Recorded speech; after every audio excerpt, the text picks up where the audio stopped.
You're back. Just calling the meeting to order, looking for a motion to establish the agenda. So moved. Second, all in favor, students? Aye. Aye. I don't think you. Directors? Aye. And Megan, you're frozen again. So I'm gonna just not count you until I hear you vote on it. If you want, you may, but, oh. Do you approve the agenda?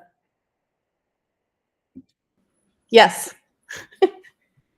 Sorry, if I keep getting kicked off by the poor signal here, I may just dial in instead. So if I get booted off again, in the meantime, I'm going to turn my video off because I think it'll be better. Sounds good. First up, we have recognition, swearing in of our unit student board rep. Great. That's okay. We can say, come on up. Well, you've had the opportunity to attend some board meetings and sit there, but tonight you'll be officially sworn in. And so I've given you that, but I'll go ahead and read the oath section by section and then just repeat after me. And that will signify that you are joining the school board. Sounds great. I, Lucy Dorr, I, Lucy Dorr, having been selected to be a student representative on the board of directors of the Mershon School District, having been selected to be a student representative on the board of the Mershon School District, do solemnly affirm do solemnly affirm that I will faithfully and impartially that I will faithfully and impartially discharge the duties and responsibilities of this office discharge the duties and responsibilities of this office to the best of my ability to the best of my ability and prescribed by board policy and procedure 1250. and prescribed by board policy and procedure 1250. Congratulations. Thank you.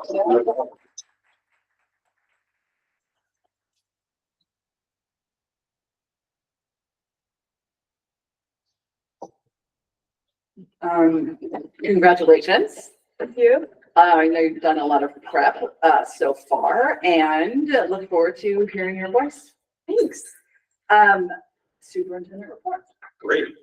Ava, would it be best, so Ava has a cross-country meet tonight, and so would it be best if you guys go ahead and go just for your timing so that you can get on the road? Sure. Okay. That'd be great. I'll Thank you defer so to much. them first. Appreciate it. Okay, yeah, so we have a slideshow with a couple images. Yeah, so the school year's been smooth. As we know, it's already been in session for what, like a week and a half, and it's been going pretty well. We haven't met with the SSA yet. Our first meeting's in October. And so like this report may not be as comprehensive, but we'll probably have the most for the high school, but we'll go ahead and get into it. So at the elementary schools, there have been lots of welcoming events. Northwood had their welcome tea for international families yesterday, and that's where that's hosted by the Northwood PTA, and they kind of told new families about how the school community and PTA work to uplift student education. And also it was a chance for families to learn how to get more involved, and that's pretty helpful for new families that don't know what a PTA does. And next, there's been a lot of welcoming events for Northwood and a bunch of, and West Mercer, Lake Ridge, Island Park. They all have upcoming back to school events. Northwood has a magic show event. So they have magic show, balloons. Lake Ridge has their back to school picnic on September 12th. And then West Mercer has their annual ice cream social. And Yeah, and then this afternoon at Island Park, there was a popsicle event with Mr. McGowan where students enjoyed a popsicle with their principal.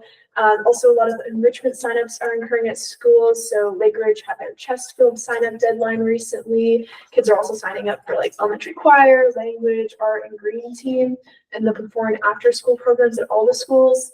Elementary schools have also had their curriculum night and picture days next week, and elementary schoolers are taking the end of the year iReady diagnostic tests.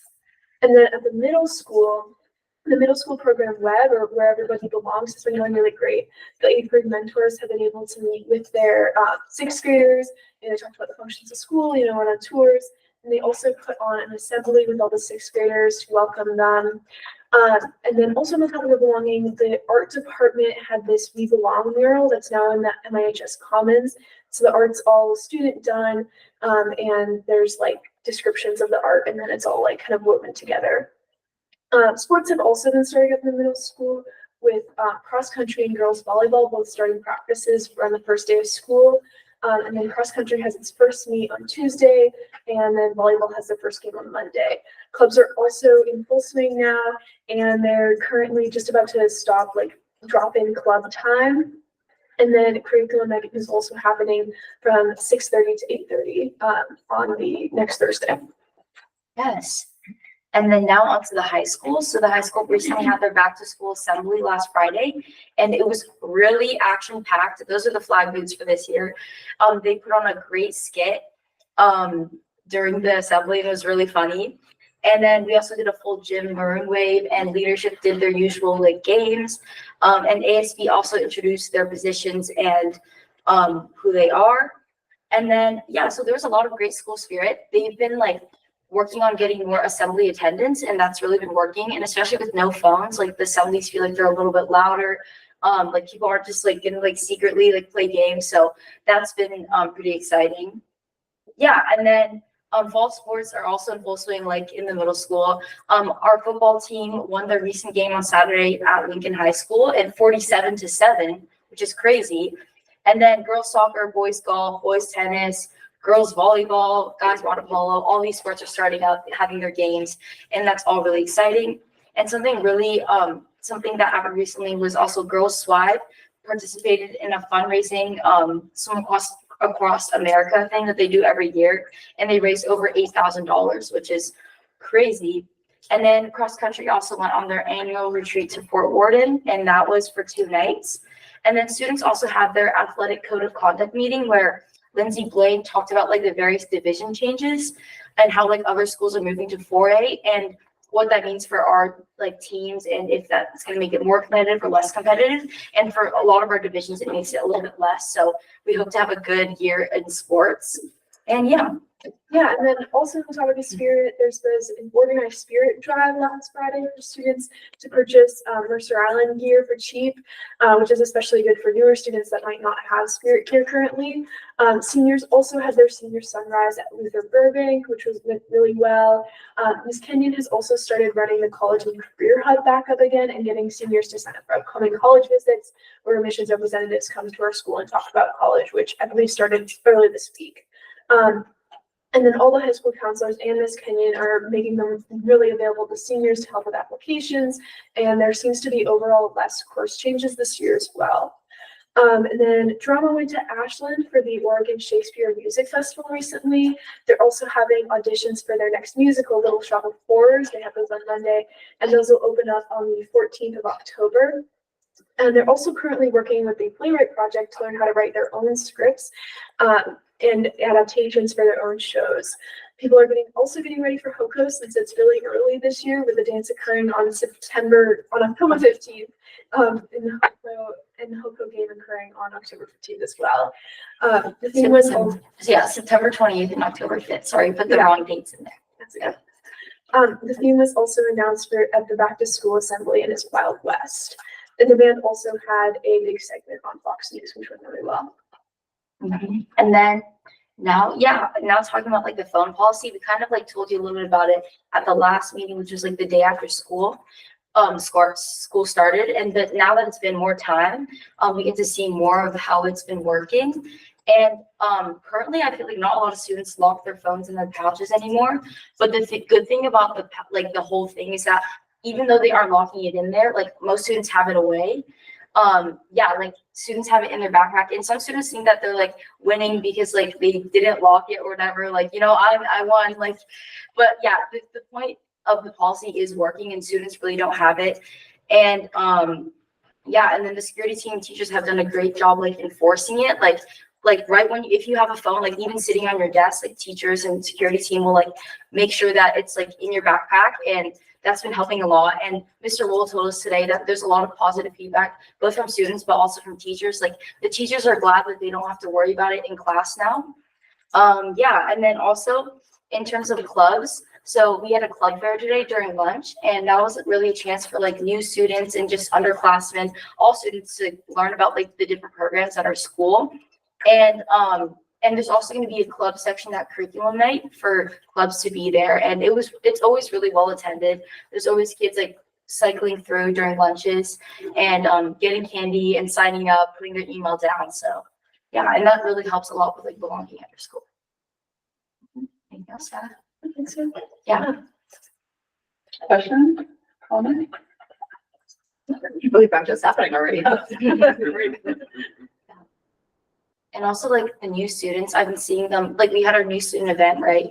And I've been seeing them around the school. Like it seems like they are assimilating really well and like they're sitting up at the tables. I have a couple of my classes that I get to talk to and just asking them how it is. They think it's like a really welcoming experience so far. So I hope it continues that way. And just to reiterate, just appreciation to the two of you for organizing an event that we talked about at the last meeting, but just giving, you know, the opportunity for our new students to come in and see who some of their new colleagues are, but then to meet some of you. So much appreciation for that. And I know our superintendent student advisory this year, one of our goals is to create a system in all 6 schools to welcome in new students, and not just at the beginning of a year, but even when students come in, and how do we build mentors and partnerships. So I think our first meeting is in October is our first meeting. So we've already started talking about that.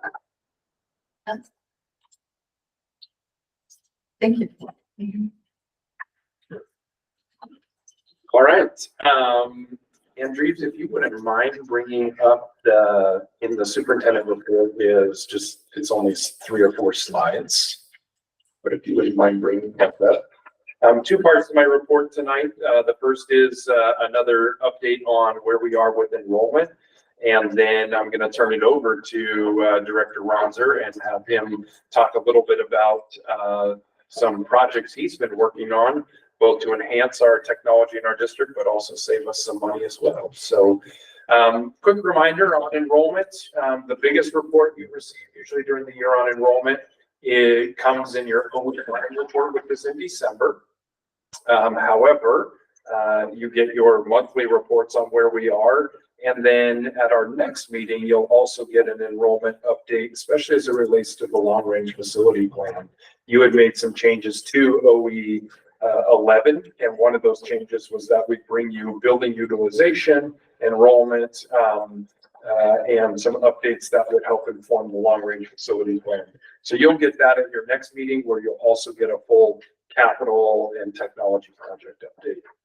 So here's where we are today. We had our kind of official count date for September was on Friday. And then the next big date for us will be October 1st. The count date for September is important because it kind of sets the first watermark of where we are. But the most important one is October 1st. And that one's important because that really sets the funding for the first half of the school year. And then we get a chance to true up when we get to January.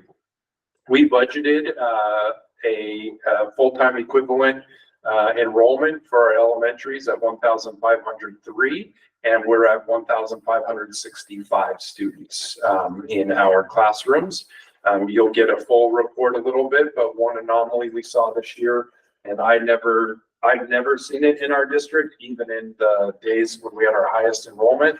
We actually have a kindergarten class that's larger than our first grade class by about 2 or 3 students. That's promising because we usually get about 30 students between kindergarten and first grade, which we did see between last year's kindergartners and this year's first grade.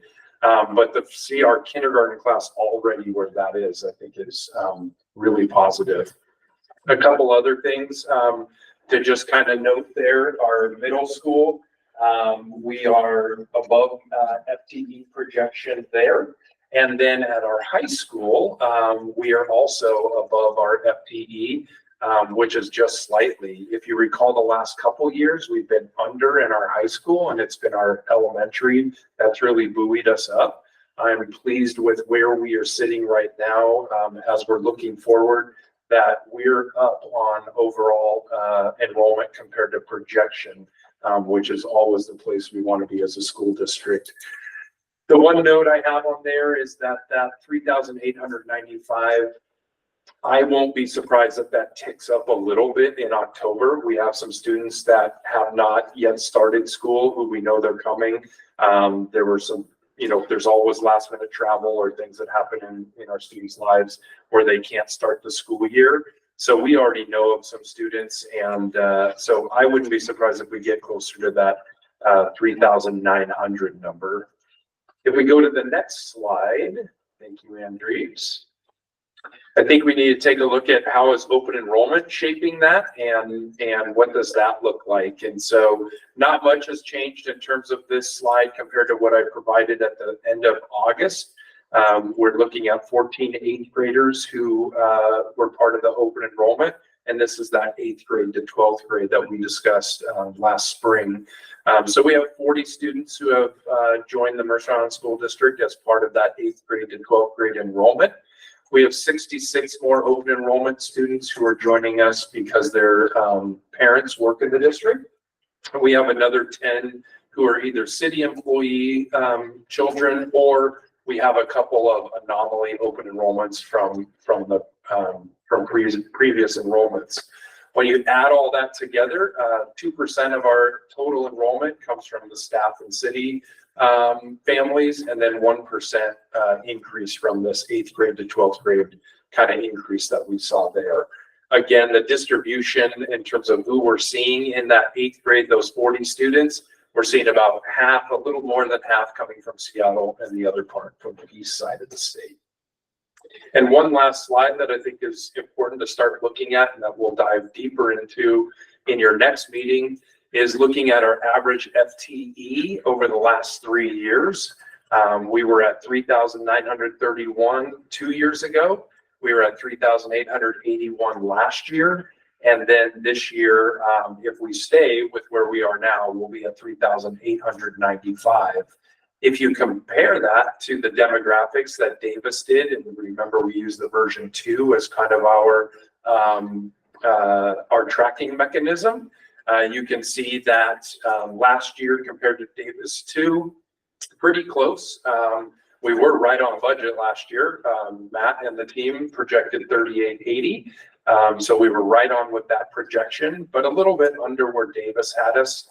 And then you can see that we are actually flat, if not a little increase in enrollment this year. Obviously, open enrollment helping us with that, but we're actually now trending a little bit above. Not a lot, not enough to say that we need to do something radical or that there's a big change, but it's good to see that we're trending where we thought we would be as we're moving forward. Question regarding open enrollment. Now that Riot Games finally moved in over the summer, have we reached out and sort of made known the enrollment opportunities for students of Riot, employees, and then also just try to establish a relationship? I know Maggie Ty graciously hosted the cybersecurity team last year. Riot Games would be a natural partner for something going forward. So considering that it's the first large business to establish itself on Mercer Island with sort of natural partnerships, it seems like we haven't already done so. It behooves us to reach out. I had email exchanges with them probably 9 months ago. Jen McClellan, who coordinates CTE, she's been the main point of contact with them, talking about where we might be able to fit some of their expertise into some of our courses. But I have not followed up recently. It's a great reminder.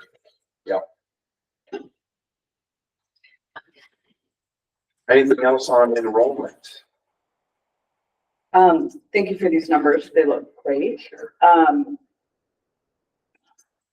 Is there a plan on if and where we go next? And I'll just thinking of if there's other natural ways to expand our opportunities. I know we've discussed care providers on the island and other things that can enhance our community that can benefit us and Yeah, that's a great question. I think I'll be prepared to bring you, kind of some pretty solid thoughts on that by November. I think that will be the right time for us to really start talking about that and getting out in front of it. I don't see a reason why to wait till spring. So, once we've really taken a look at these students, their experience or whatnot, and then looking towards that, I'm anticipating your November meeting. You only have one that month, but that's what I was kind of targeting. Maggie Ty. Okay, I just had a question from the first slide about why FTE goes down between August and September there at the high school. Is that because kids are signing up for things like Running Start, or why is that? Yeah, so what happened, you also see it in the middle school. What happens is sometimes you have students who have forgotten to tell us that they moved. And then when the RSVP goes out, then they let us know that they moved. We also, as you just said, we do have some students who they go from maybe being part-time enrolled to not enrolled at all. Sometimes kids get double counted because for some reason they submitted their course requests twice or something's getting counted. So a lot of it is the truing up that we'll see. And that again is why in October we'll see another truing up where we'll really get clean with the data as it goes. But it's just the reality of students kind of coming and going, registering for different pieces, but pretty normal.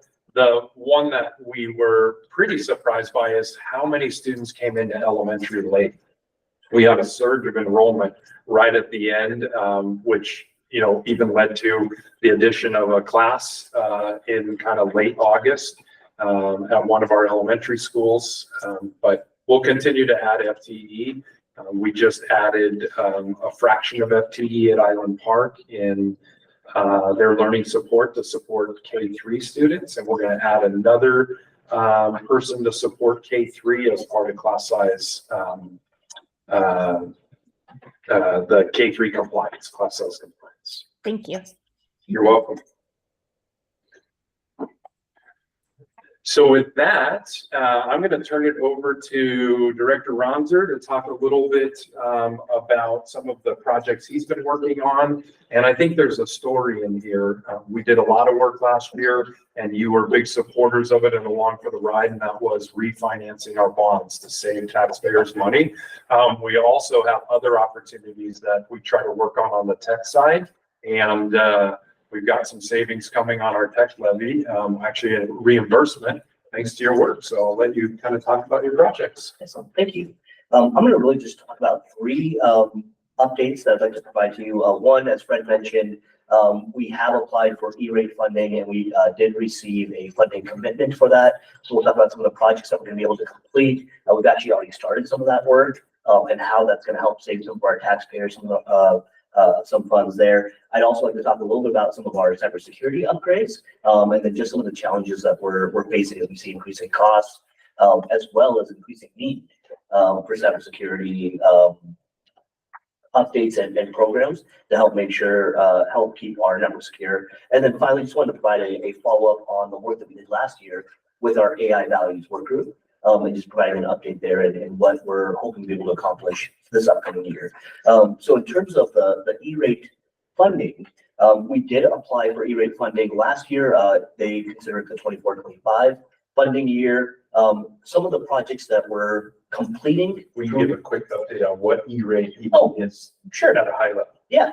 So the federal government, the FCC, provides government organizations and school districts and libraries across the nation the opportunity to apply for funding for various technology initiatives. They've changed their definitions over the years as the program has developed, and they've opened up more opportunities for districts like ours that may not qualify for high levels of free and reduced and opportunities in there. So they have two tiers. One is tier 1, tier 2.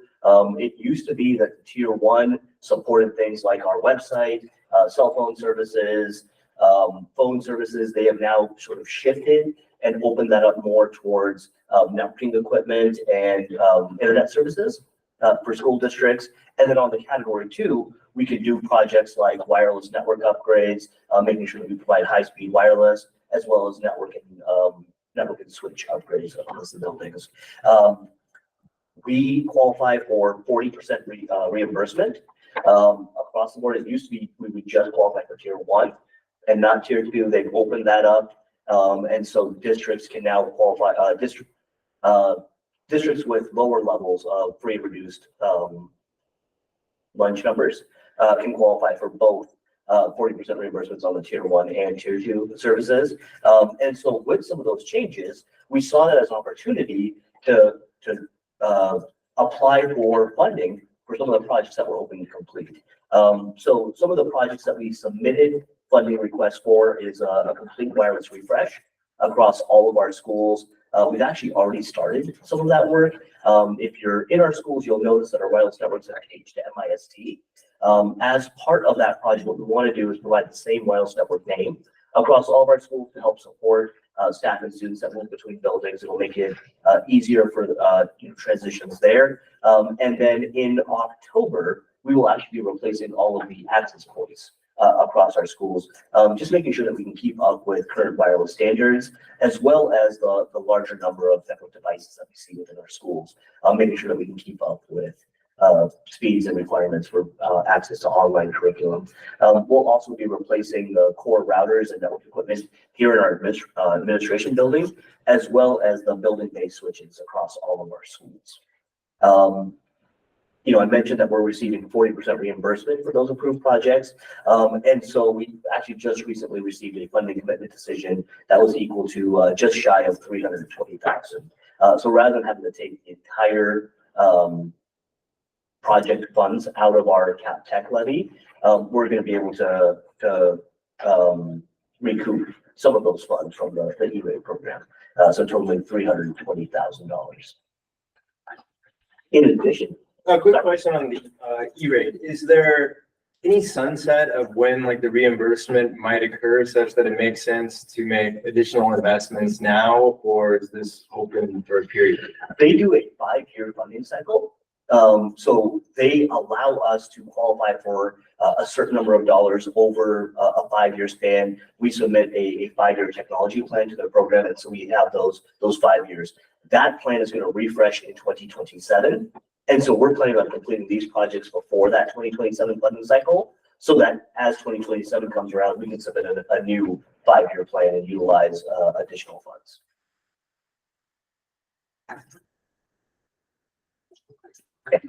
In terms of cybersecurity upgrades, things that we have implemented, not all of these are new, but these are things that we've been doing through the CapTech Fund to help ensure that our network stays secure. We have been upgrading our firewalls to include next-gen firewalls. That happens on the network level, just as our internet connection comes in. It includes things like internet intrusion prevention, and then updated definitions to help ensure that we can keep ourselves safe from zero-day threats. So as new threats are created, we can get updates quickly to help prevent against new threats that are detected. We have always had a content filter, but as cyber threats have changed, we have changed vendors to include additional services that again can keep up with those zero-day threats. And then the new services also include a service called App Defender, which can help.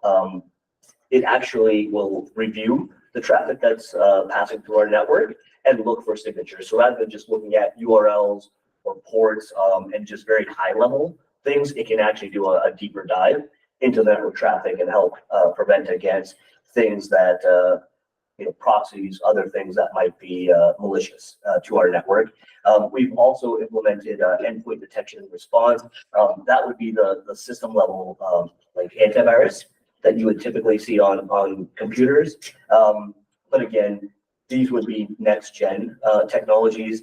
Some of the things that these are able to do is we can actually automatically detect when malicious activity is happening across our devices, and the system has AI built in to automatically respond to that. Whether that's to stop those processes or in cases of ransomware, help prevent the spread of that by not allowing it to modify files. Another thing that we've implemented as part of our disaster recovery plan is just maintaining offsite backups. So we actually back up our local data here offsite at Allen Middle School, but we've also implemented AWS offsite storage. So in the event of a large catastrophe, we would be able to go back to AWS as part of our disaster recovery plan to be able to restore some of those services. And then on the user level, we have our technology team has been using multi-factor authentication for some time now for a lot of our servers and systems. We've been rolling that out to our administration staff here, and then we're going to continue rolling that out to our staff to help prevent user accounts on the user level. And then other things that we've been doing more of in the past few years is just providing our staff and students with training on identifying spam and phishing attacks. The vast majority of the attacks originate through emails and phishing directly to end users. And so the biggest vulnerability we have, or the largest impact that we can make, is ensuring that our staff and students are trained in recognizing what seems malicious, and training them in identifying and avoiding, clicking on links that, from suspicious emails, or continuing to forward those to our district. With that, all of these services have continued to grow in cost. I know Matt had shared about increasing insurance costs, both on the cybersecurity and from the risk pool. Last year, we filed for our state and local cybersecurity grant program, and I will continue to file for that this year. But the same organization that runs the E-rate program, the FCC, is actually launching a cybersecurity pilot program next month. And so I've already been receiving information on that and plan to file for additional funds to help with some of our cybersecurity initiatives, and continue to help find ways to receive additional funds to help support our tech initiatives and not just rely solely on the technology levy or MSOC funds. Finally, the last piece that I want to talk about was just an update on our AI values. And give me 1 second, I'm going to stop sharing this tab and share another tab. Give me 1 second. So last year we formed a work group that consisted of staff, parents. We surveyed our students as well through this process, really kind of talking about how we should utilize AI within our schools and really trying to identify our values in hopes to develop an AI policy to be able to provide back to our community to indicate how we plan on utilizing AI within our schools. Some of that work was done through OSPI, and OSPI has been sharing updates out to school districts. We incorporated their guidance into our AI values website. So this is now public on our website, published. I actually also sent the message out to our community with links to some of these resources. In here, it really just talks about how our district sees the value within AI. And how it can impact our schools, supporting personalized learning, supporting lesson planning, providing real-time feedback to students, supporting multi-language learners or our special services, and providing equitable access out to our students. In this website, we then also talk about certain categories or high-level priorities that we identified as part of our work group. So really about creating inclusive and equitable learning settings, aligning with our district values, vision, and mission, providing transparency, safety, and accountability. And then I also sent a message out to our community talking about student privacy and some of the federal, state, and federal laws that guide student privacy. Providing training and education for both our staff and students on appropriate use of AI. And utilizing it effectively within their classrooms, encouraging personalization and creativity. OSPI provided several resources for our teachers, as well as a scaffolding scale. Daniel Keeley, our high school librarian, also created a MIHS citation guide that talks about, if I click on this, sorry, it's not going to show on the remote, but it's posted on our website, but an MIHS citation guide talking about how to properly cite AI sources within any work that's created within the classrooms. And then we're also working with our building principals now to develop classroom policies to be able to support our teachers. And so we've created a sample classroom policy, but we understand that using AI will be different in the elementary schools versus the high schools. And so rather than having a generic policy that applies K-12, allowing that to be tailored specific to each building, and the needs of the staff and students, and having input there. And then finally, academic integrity. And again, another link back to the citation guide, just ensuring that as students utilize AI as part of their coursework, they're doing it in a way that is ethical. Questions for Ann Dreves? I have two questions on, one on the cybersecurity. Sure. I just want to commend you on being so like on top of the cybersecurity issues. I know there was that like multi-day shutdown in the Highline School District because of the cyber threat. And I think that the fact that you're so on top of it and really sort of doing what we can do to keep our district safe and at this point, frankly, operational is very commendable. And then my second one is now that you've had your carrot. So now that we're learning more about AI and maybe the lack of the promise, the unfulfilled promise maybe, and the environmental costs and the ever-present plagiarism issues, or not I'm looking at plagiarism, what's the word I'm looking for? Not plagiarism. Copyright infringement issues. I'm imagining that our school district policy will be evolving quickly. I'm also thinking of how companies have addressed the fact that the AI is not showing the promise for them professionally that they've shown. I just want to make sure that our district is not too reliant on AI or supportive of, keeping AI involved in our schools if, in fact, sort of the winds of change have shifted to show that actually is not really the utility that we thought it would be, or as effective as we hoped when this all came out like last year. Yeah. So we have been very cautious around how we implement AI tools within our schools. Mm-hmm. There are a number of tools, thousands, that have been released over the last year. As part of this process, we wanted to ensure that any tool that we implement has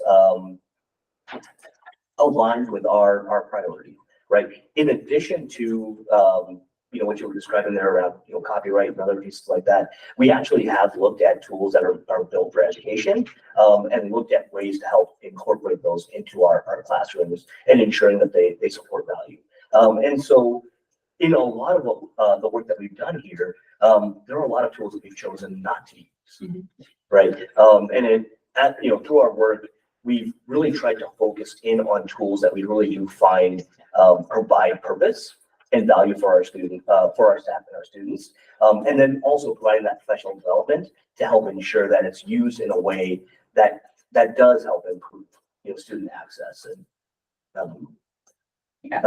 improve student learning. And the Director Martinez would have my head if I ever said that it wasn't very helpful to have AI. Since she uses it on the daily.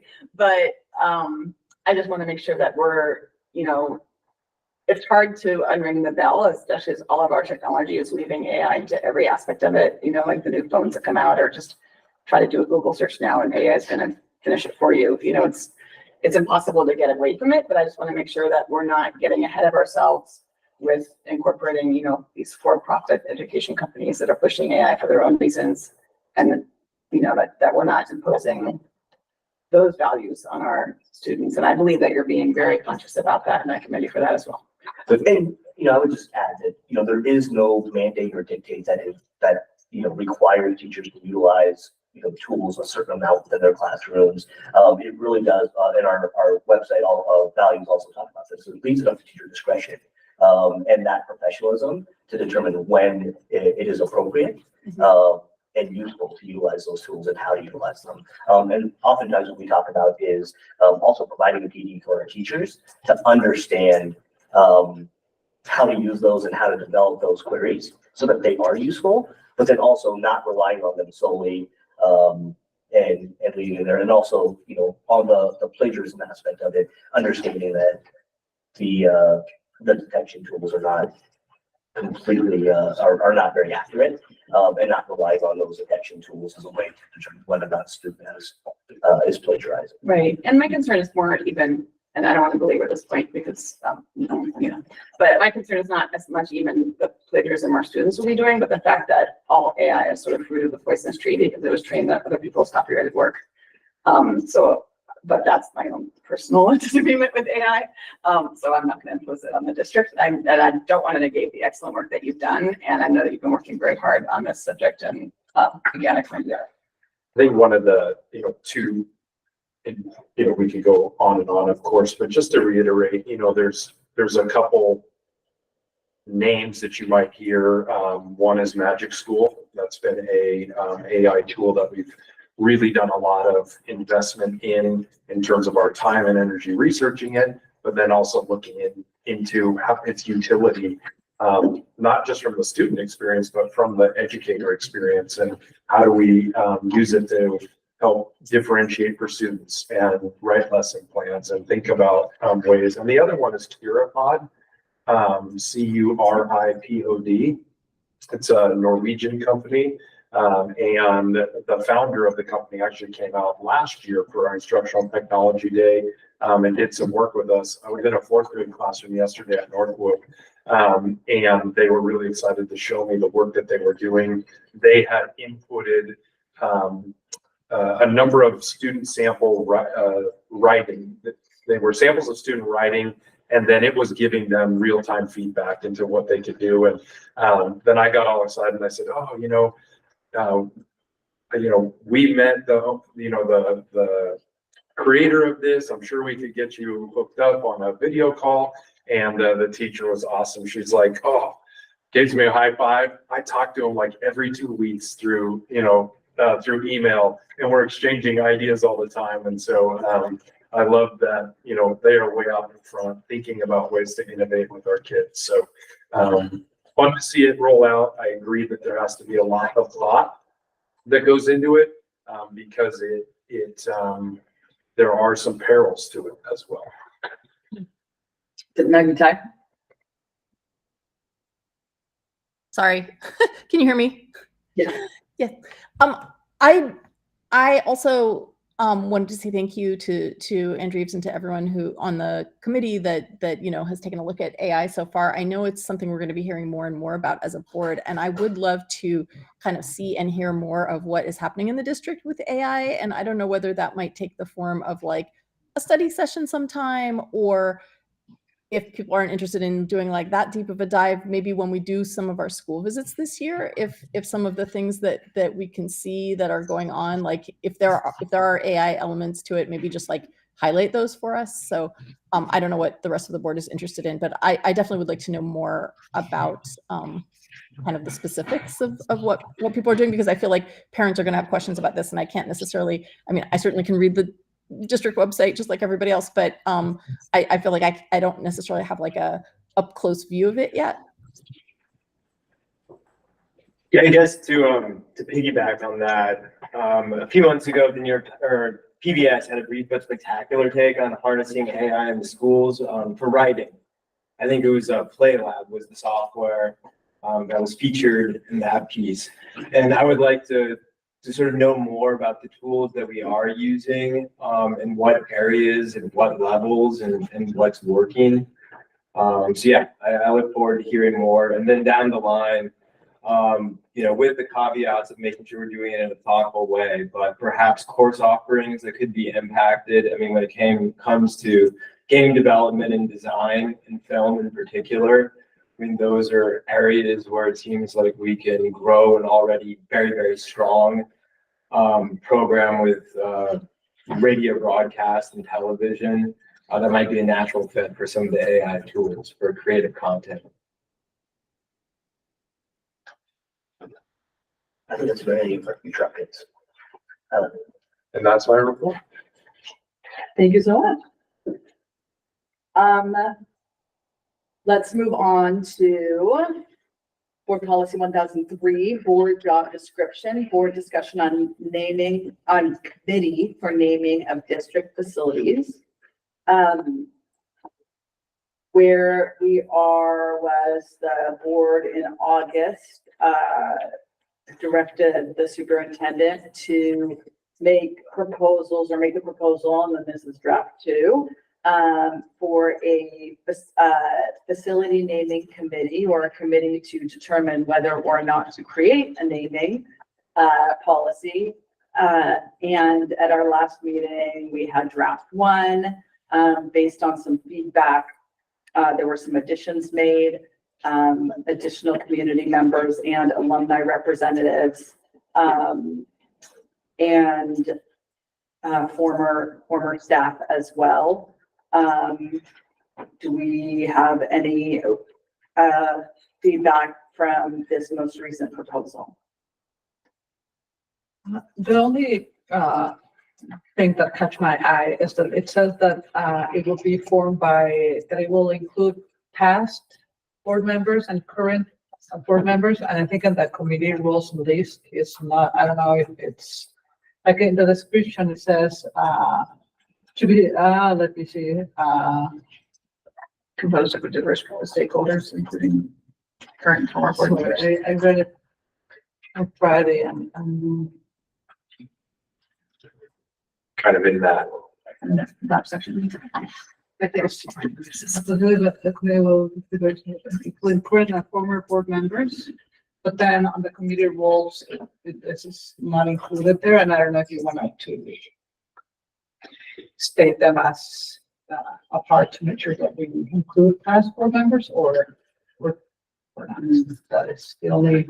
To list them out explicitly in committee roles, that section, is that what you mean, Director Martinez? I think it's named there very vague, so I don't know if that's the only thing that.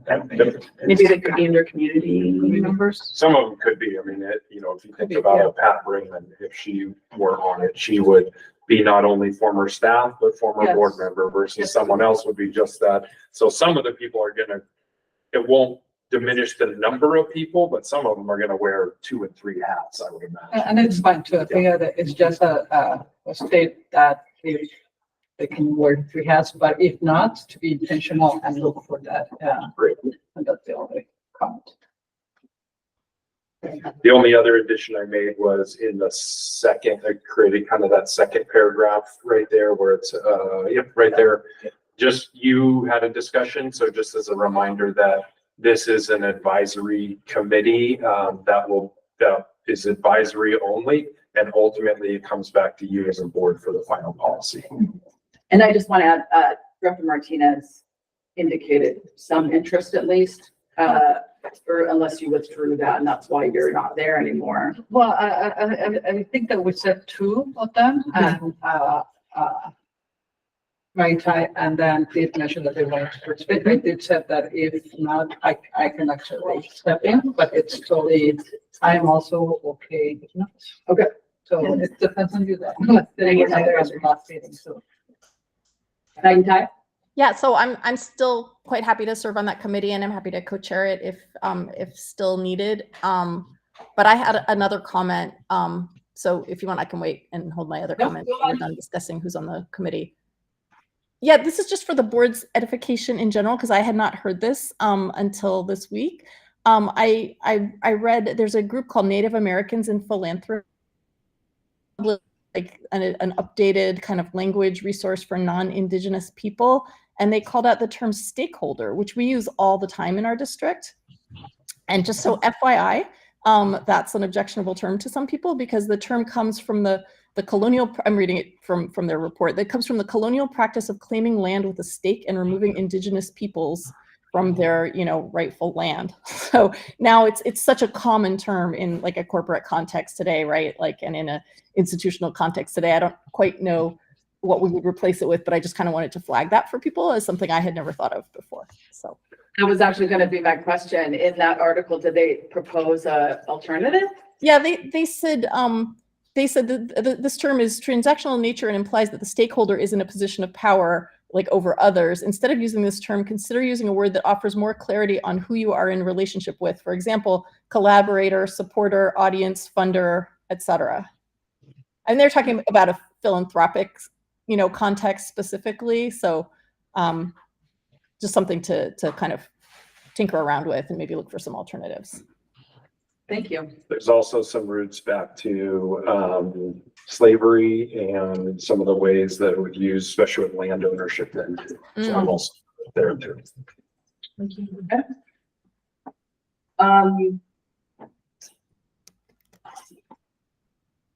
Any comments, suggestions, concerns, questions? What do we think?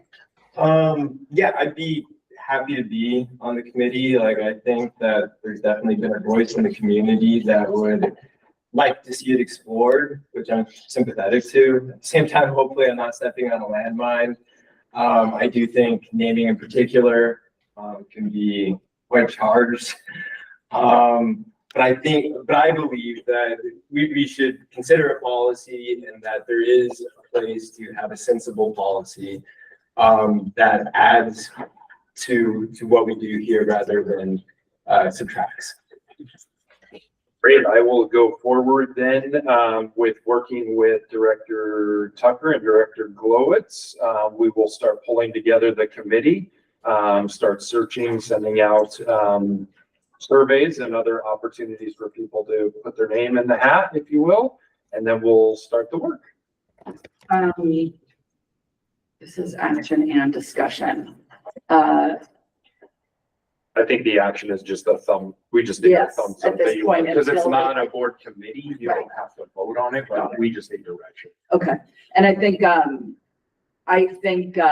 mean, I'll leave it to my our committee members, but, you know, being very clear on the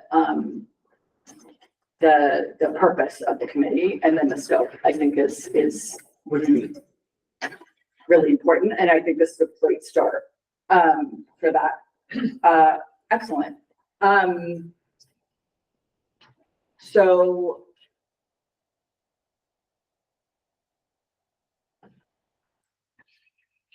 I think if we just, well, Dan participates in agenda planning, so perhaps we just add it to the agenda for updates as you Yeah. propose as, Sure. okay, yeah. I was gonna say, should we come up with a schedule, but how about that instead? Just as there's something to report, you'll let us know, we'll put it on the agenda. Sounds good. Great. Okay, so it's now 5:55.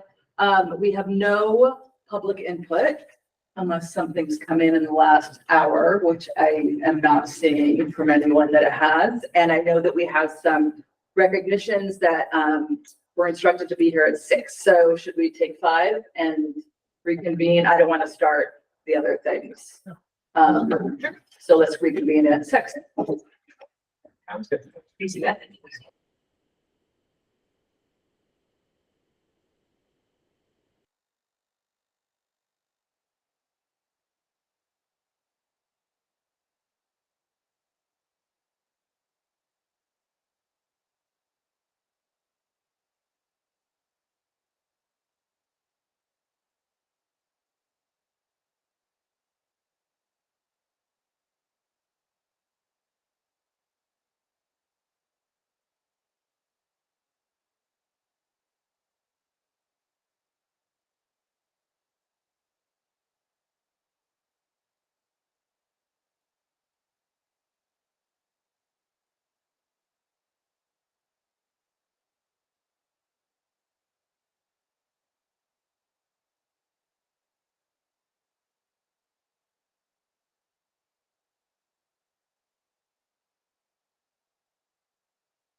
We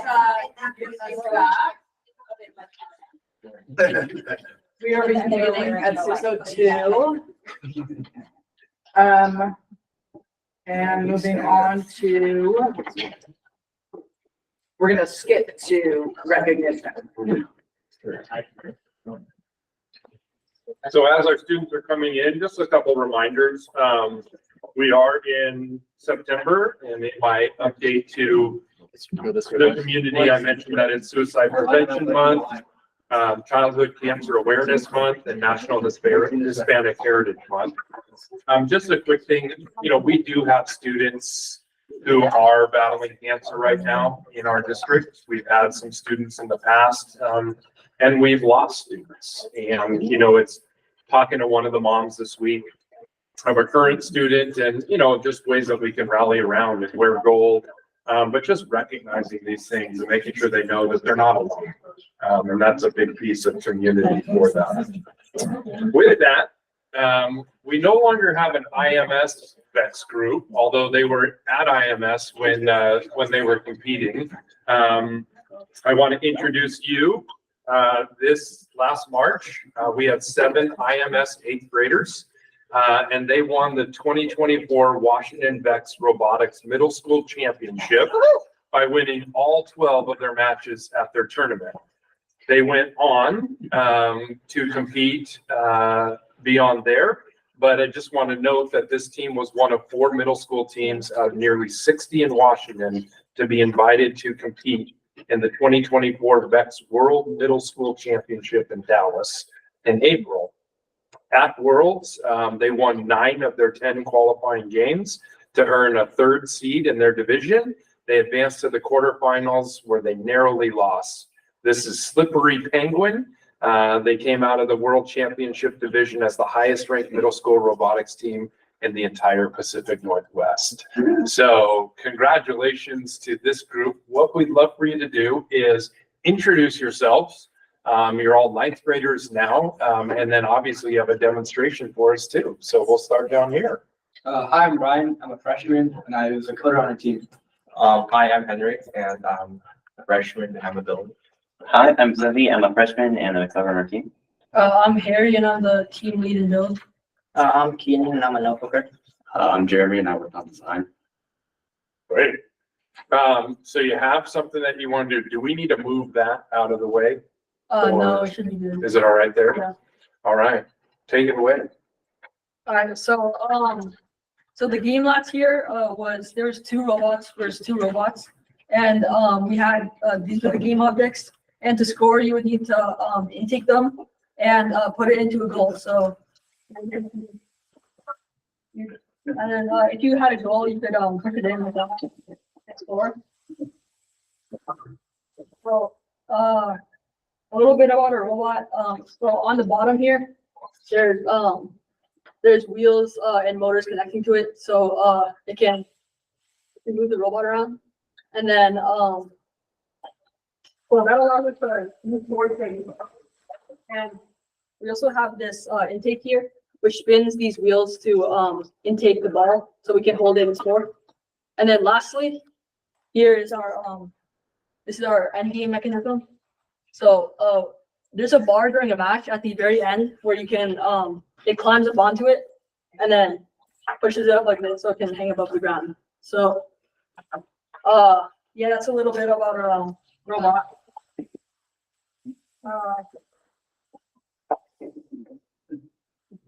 What do you plan on doing next? Staying together as a team, doing other things? What's next for for your group?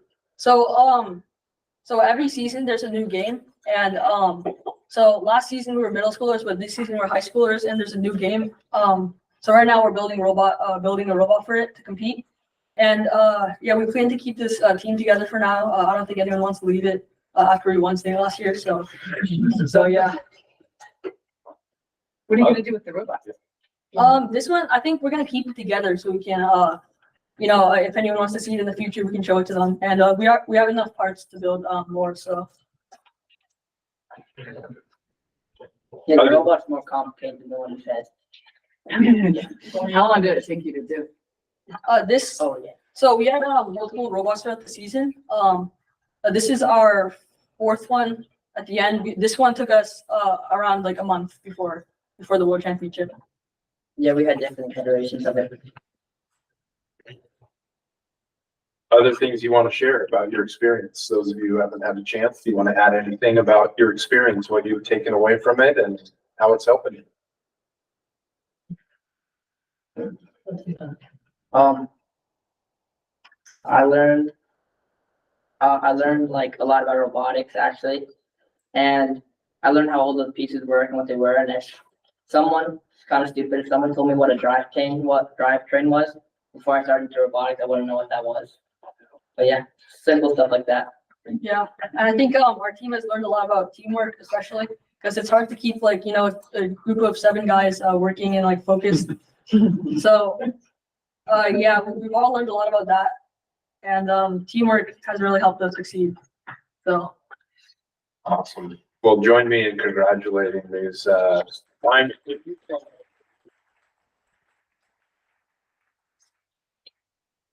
So if you'll just hang tight and slide to the side, we're going to do another recognition, and then we'll do a photo with our school board. that's a director's driver robot. Yeah. And then the next group of students that I want to bring up, you've actually met some of these individuals before, and they continue to do amazing things broadcasting their voice.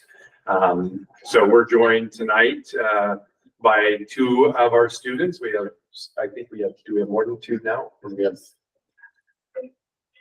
we have 3 now. So we'll start with Sam.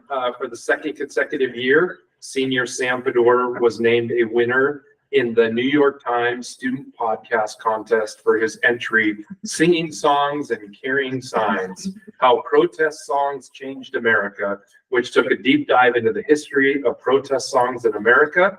In 2023, Sam won with a podcast chronicling the history of the 1969 Woodstock Music and Arts Fair, which is why he was here last time. MIHS junior Alana Larson was named a runner-up for her entry. Come on out. For her entry, Music, A Bridge from Loneliness to Connection, which is an exploration of loneliness, music, and social bonding using her experiences in MIHS high school band, in the high school band community. And then class of 2024 graduate Grace Go, also here tonight, and Luke Gullin were named runners-up for their podcast, A Roof for Everyone, which explored solutions to Seattle's widespread homelessness. Besides our New York Times podcast recognitions, the John Drury High School Radio Award nominees were announced in August, and our KMIH 88.9 The Bridge is up for 13 awards, with winners announced at a live ceremony on November 2nd at North Central College in Naperville, Illinois. The nominees are for Best Podcast, Best Sportscast, Best Sports Talk Show, Best Specialty Music Show, Newscast, News Feature, Public Affairs, Promo, Public Service Announcement, and Student Leadership. So thanks for being here tonight. If you'll just reintroduce yourselves, tell us a little bit about your podcasts. Grace, you want to start? Yeah. Hi, I'm Grace Go. It's nice to see all of you all. Our podcast, myself and my partner, Luke Gollin, he's at college now. We talked about Ordinance 21C-02, which is an ordinance here on Mercer Island that, in our own words, criminalize homelessness. So we just kind of wanted to explore that. I mean, there's so much going on in our world, and sometimes we fail to recognize a huge crisis that we have only 5 minutes away across the bridge. And I'm glad that we were able to do that through this podcast. And we featured council member Craig Reynolds. He made an appearance as well. So just very grateful we got to use 88.9 as a platform to share our message. Alana? Hi, yeah, I'm Alana Larson. I'm a junior at MIHS, and my podcast really explored music, connection, and the personal experiences that I felt as a student in the high school band, going from kind of lonely to like feeling like I'm a part of a really big community. So yeah, I wanted to say thank you all for recognizing us. I'm sure we all really appreciate it. And I really wanted to thank two MIHS programs, the radio program, because even though I haven't been a part of it, I was really inspired by a lot of my fellow students who've won before, and that kind of inspired me to share my own story, and then the band who kind of enabled my experience. So yeah, I wanted to say thank you. I really discovered that music inspires connection scientifically, evolutionarily, and just in general. So I think it's so great that we have so many great music programs, and obviously the radio program as well. So yeah, thank you. Sam. Yeah, I'm Sam Fedor. I'm a senior this year. My podcast also had to do with music in a little bit of a different way. I'm really into music history, how songs were written, their impact, all of that. And, you know, the natural path there is protest songs, songs that actually changed our country's history and, you know, made a difference. And I found that really cool. So when I was like thinking of what to do for my podcast, that was exactly what I came up with. I just really wanted to focus on protest songs, you know, where they came from and what they've become. So I kind of gave a little bit of a story on a couple songs and, you know, how they've really changed our country. So that was my podcast. Yeah. Awesome. Questions or thoughts from the board? I want to hear the. I know. We'll look for that. Yeah, we can put them in a board update. Darian. Are they in this board? Thank you. Thank you, Michelle. Maggie Tynes. Yeah, I wanted to know what the songs were. Were they like "We Shall Overcome" and what else? Yeah, I did do "We Shall Overcome." I started very early with "Go Down Moses," so I used that as, you know, that was an old slave song, which was really, you know, a really early iteration of the protest song. It's what slaves would sing, you know, or whatever. "We Shall Overcome" as well. The anthem of the civil rights movement, extremely important. And I went all the way in the 60s and 70s, Vietnam songs. I did "Country Joe and the Fishes." I feel like, what was it? "I'm fixing to die rag," something like that. It's 1, 2, 3, what are we fighting for? You know, stuff like that. Yeah, those were a few of the songs I covered. That's really neat. I look forward to listening to all three of your stuff. Thank you. Well, join me in congratulating these three very talented. Picture with you with the board right over here. We'll move that, and then we'll bring up our Beps robotics. Oh yeah, we did. They came behind. What were Beps? They were big groups. They were. Yeah, we're Beps.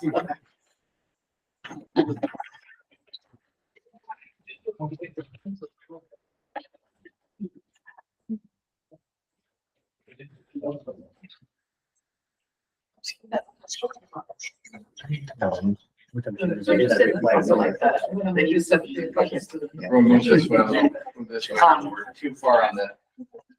There, yeah. Perfect.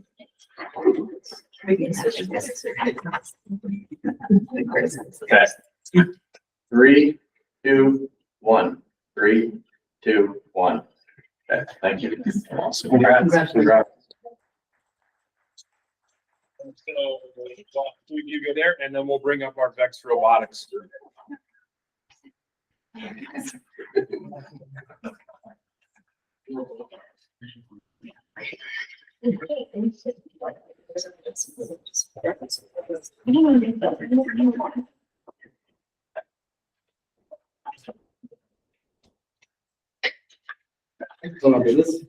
I know you. Now I need to spread out a little bit. In there. Because you're range. Yeah, it's your name. Okay.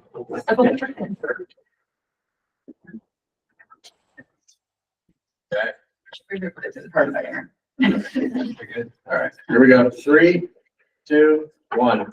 3, 2, 1. Okay, Ernst. All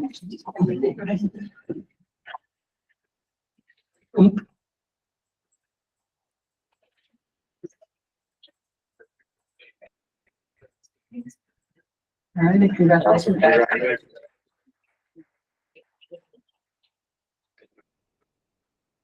We'll see you next year. No problem. No problem. No problem.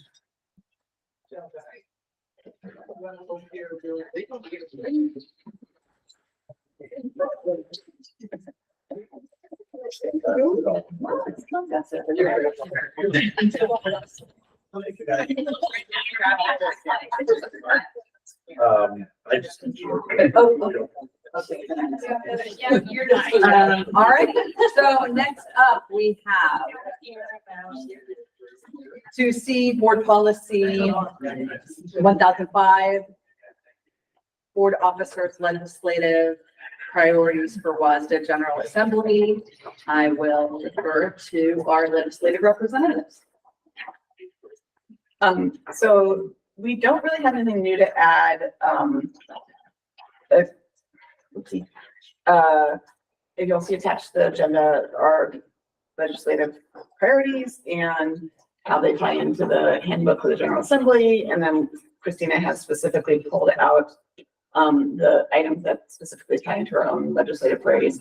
So we went through this at our last meeting pretty thoroughly, I thought. And at that point, you just basically gave, I'm the person who will be voting at the General Assembly. Basically, we go ahead to follow the outline that we gave you 2 weeks ago, and with any new information that pops up at the moment. Christine and I remain pretty heavily involved with our East Side legislative reps, coordinating well with them, trying to build consensus and coalitions where possible. And we've worked very hard to come up with a strategy that will best support our legislative priorities here in the district. So if there's any questions, we can entertain them, but we went through this 2 weeks ago and nothing much has changed in our part except more thinking. And just so explain, that it isn't like a working document, it's a lot. As you know, because you have been there before, but you saw the handbook, it is very big. So the yellow is pretty much our, the ones that align with our priorities. So, you know, the colors that are in orange and purple on the right side is just for us to keep track during the assembly. And I think I explained last time, but I will explain again. The purple ones are those that are focused on local control. And so we are putting attention on if they're going to change or not, or what is going to pass or not. And the numbers in pink are related to equity and students, yeah, pretty much about diversity and equity, and it's the same. I did attend it, was it 2 days ago, something like that. I went to the WASDA campus of directors of color just to see if I could do more coalitions and see what they were thinking different maybe from the inside. And it was an eye-opening in the sense that I think that we're all thinking the same way, everybody. And I think that I wouldn't be surprised if even the ones who submitted the changes that are focusing on local control are just pretty much in the same spot that we are. Like, it is all about budget and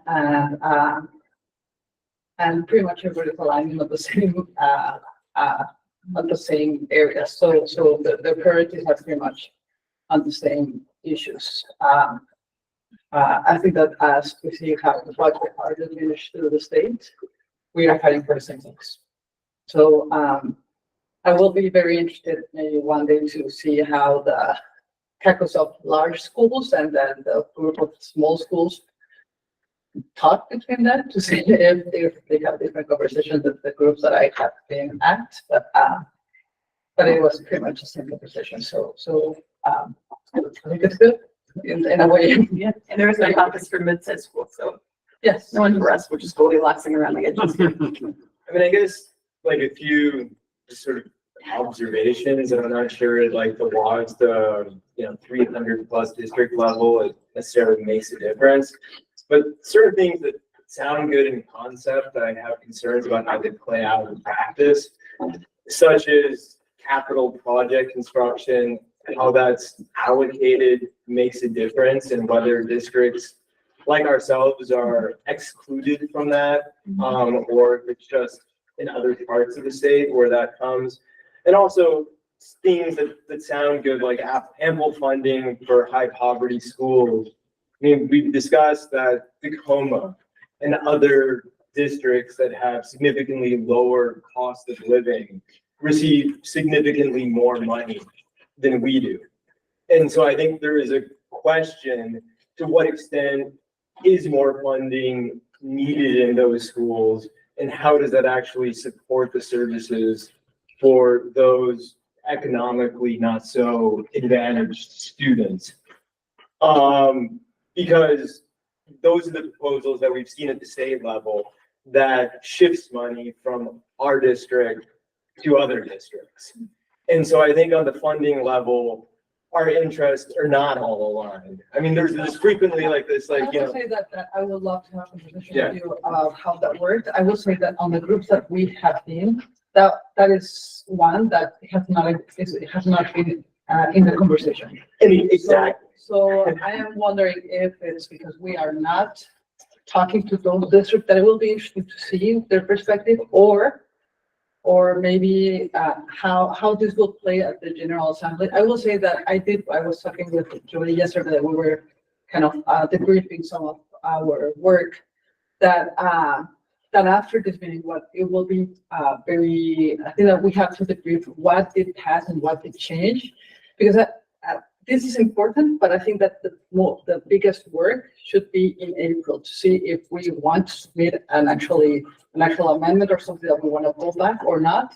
But the big work is actually when the proposals are being created, not when it's time to vote. When it's time to vote, there's little change or little influence that we can make.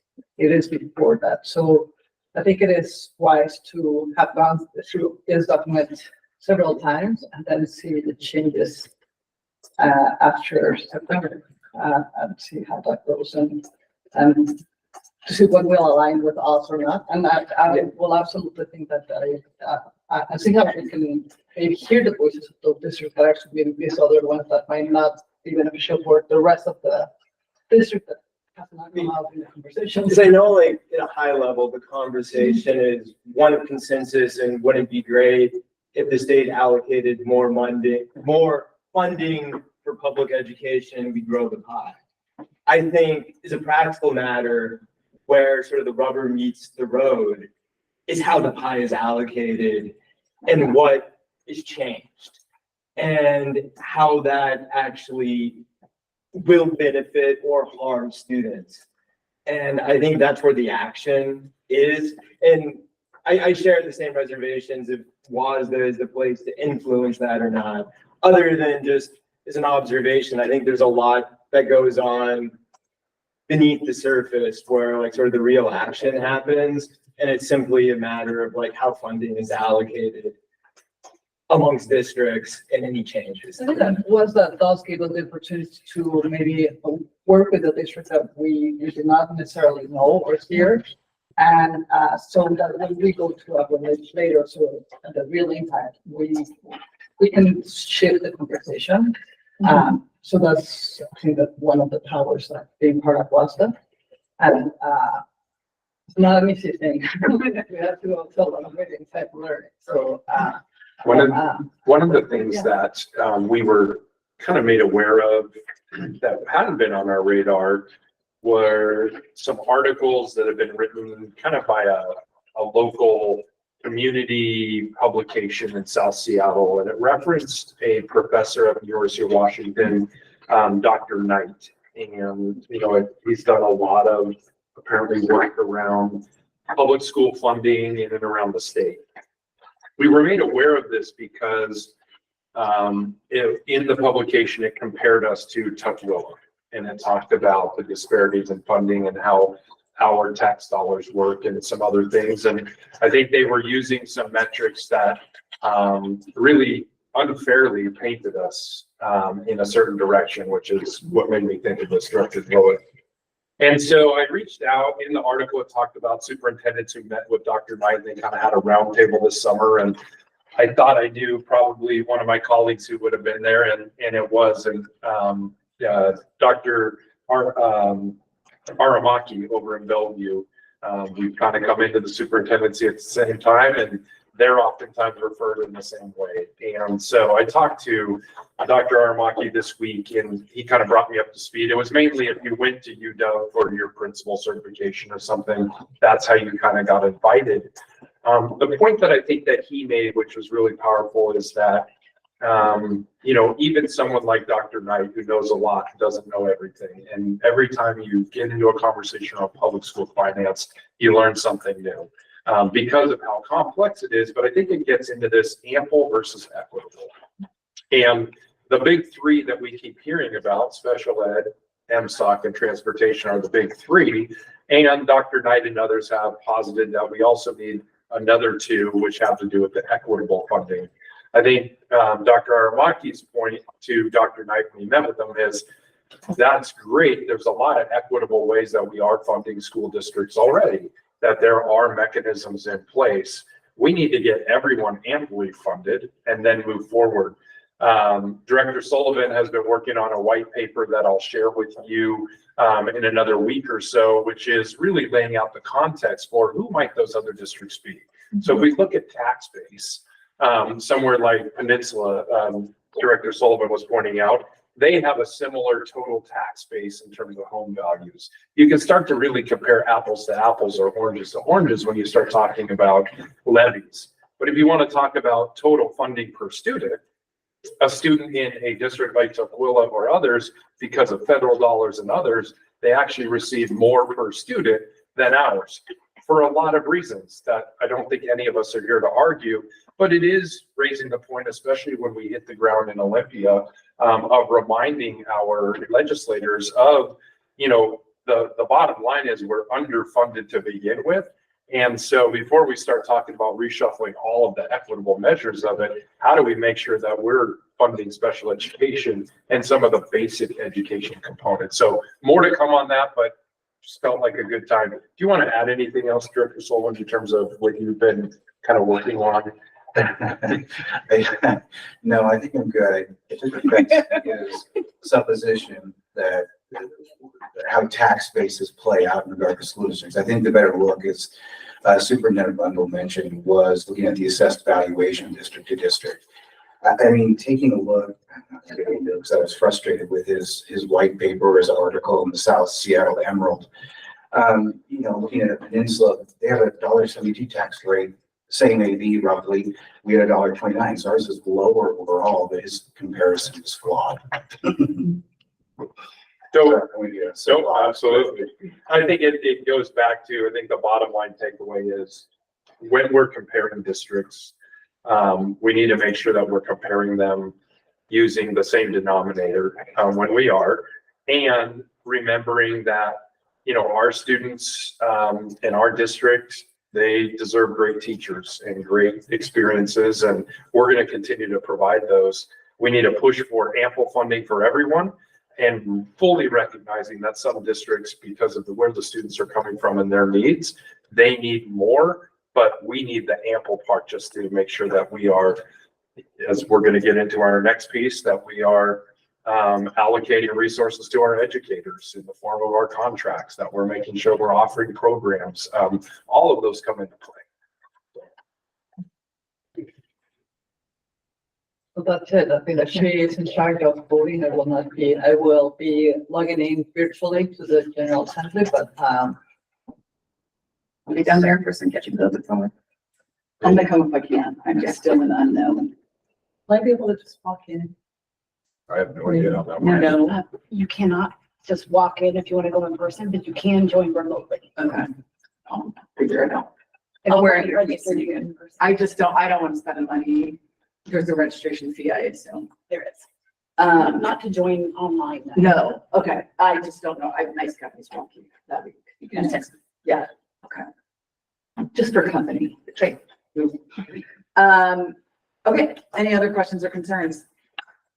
I'm really happy to hear that you're feeling better about where people are coming from in terms of, or the diversity is what you were talking about, as opposed to the local control stuff.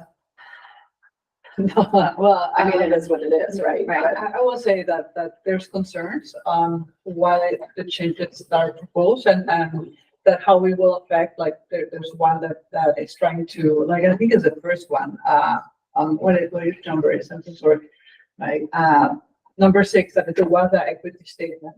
That one, just the amendment is to take out, race and everything else and just putting special circumstance.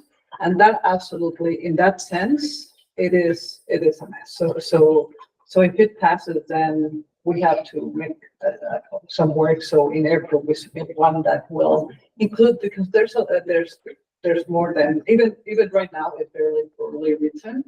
I think that there's group of students that we need to watch to make sure that they're inclusive, that we're an inclusive school and everybody has the same opportunity to achieve their full potential.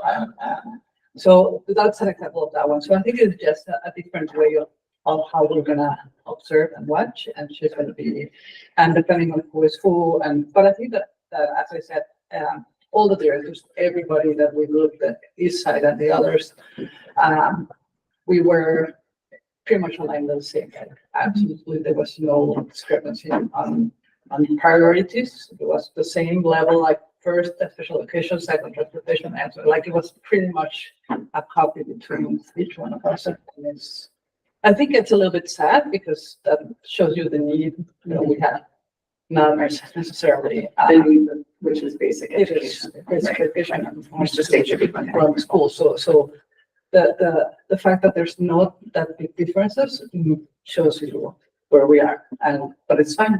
We can maybe be stronger together. I don't positive. So, but the other side will be, I would love to start networking with the one that submitted the proposal, the local control, just to understand where they come from, what are their real needs, and start a real conversation. But that's my own challenge. Good luck with that. I'm good. But it's not. We're ready. She's ready. We're good. And yeah, I'll report back. Thank you.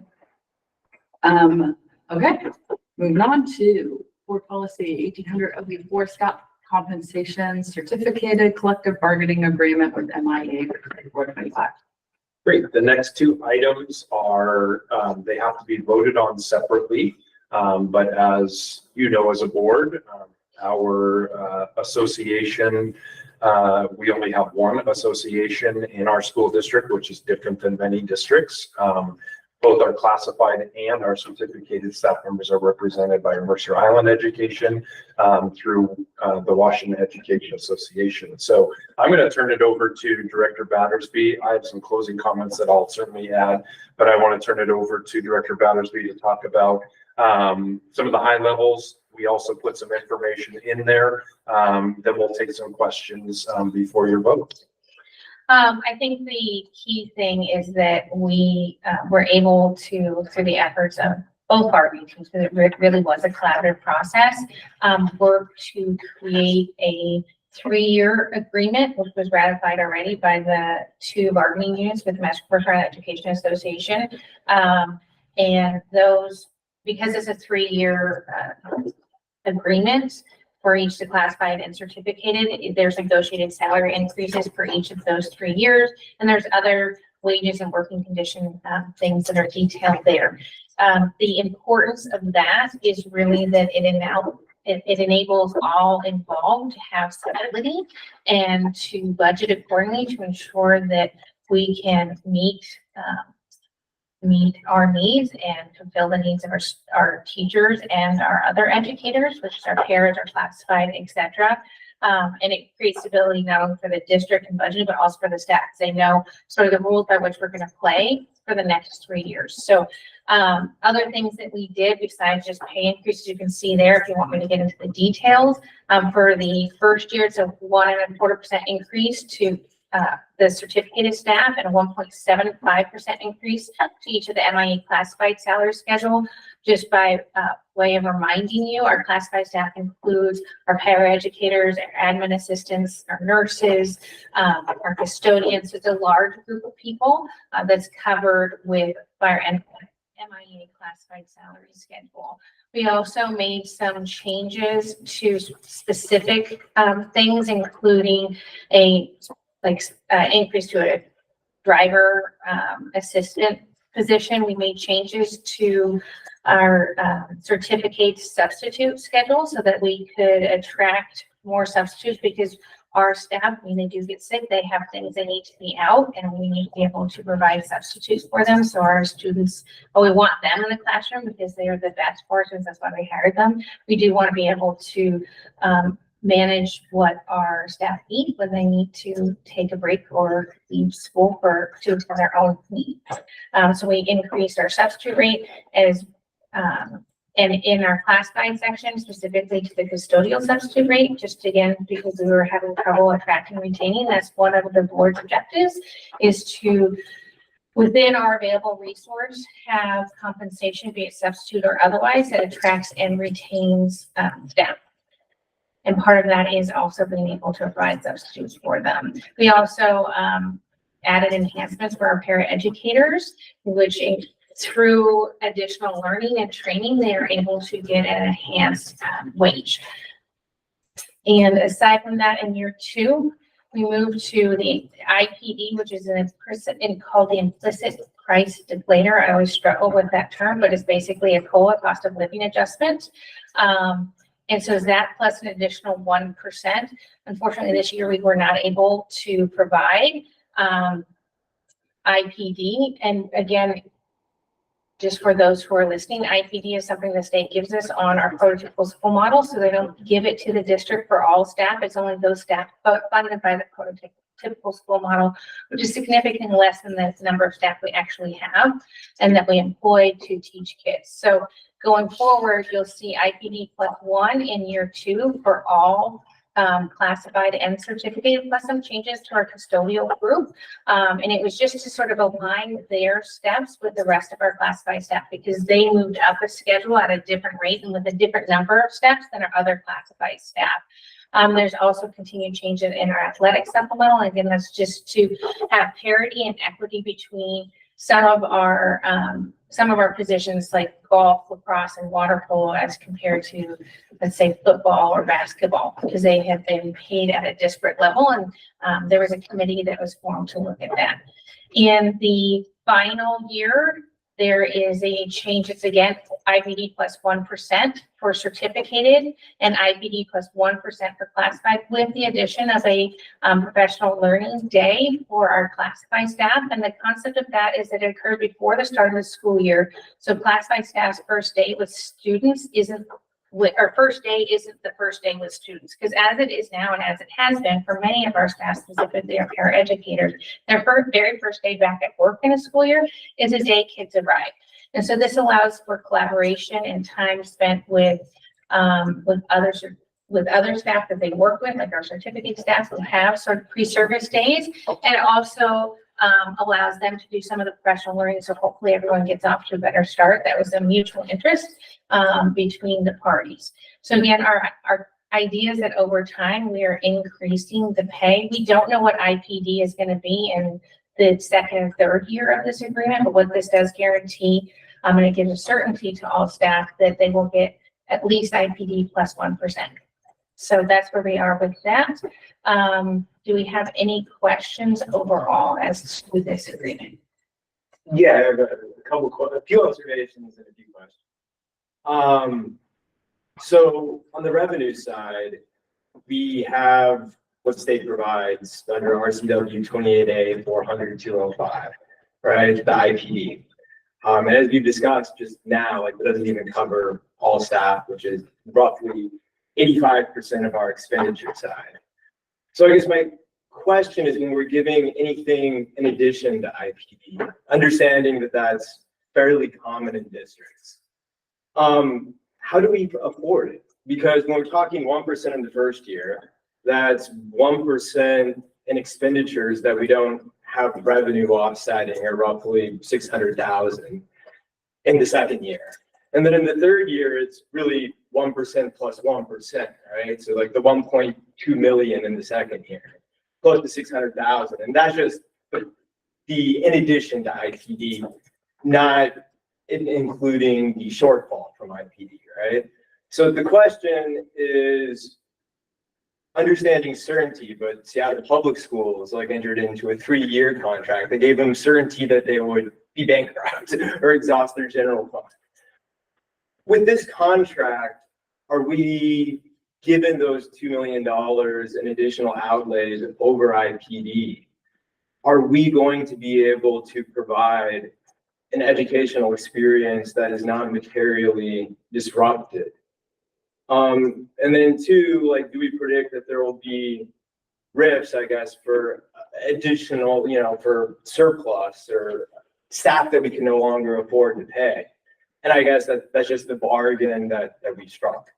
Yeah, and I can respond to some extent. I may have to rely on Director Sullivan here, but we were given specific sort of economic parameters because, again, the expectation is that we provide competitive compensation within our fiscal means. So I don't think, in my understanding, we had a very collaborative process, and I feel confident. I always hesitate to speak on behalf of the MIEA, but I don't think there's an interest among our staff. It does no one any good to have a bankrupt or upside down school district. So I think there's alignment there. And I think the recognition of our staff, which admittedly and transparently has taken less than IPD in the past, this year and in the past, where other districts have not had that experience. So we are not in the same situation that you see other districts. So that's a recognition of the shared interest of keeping fiscally sound.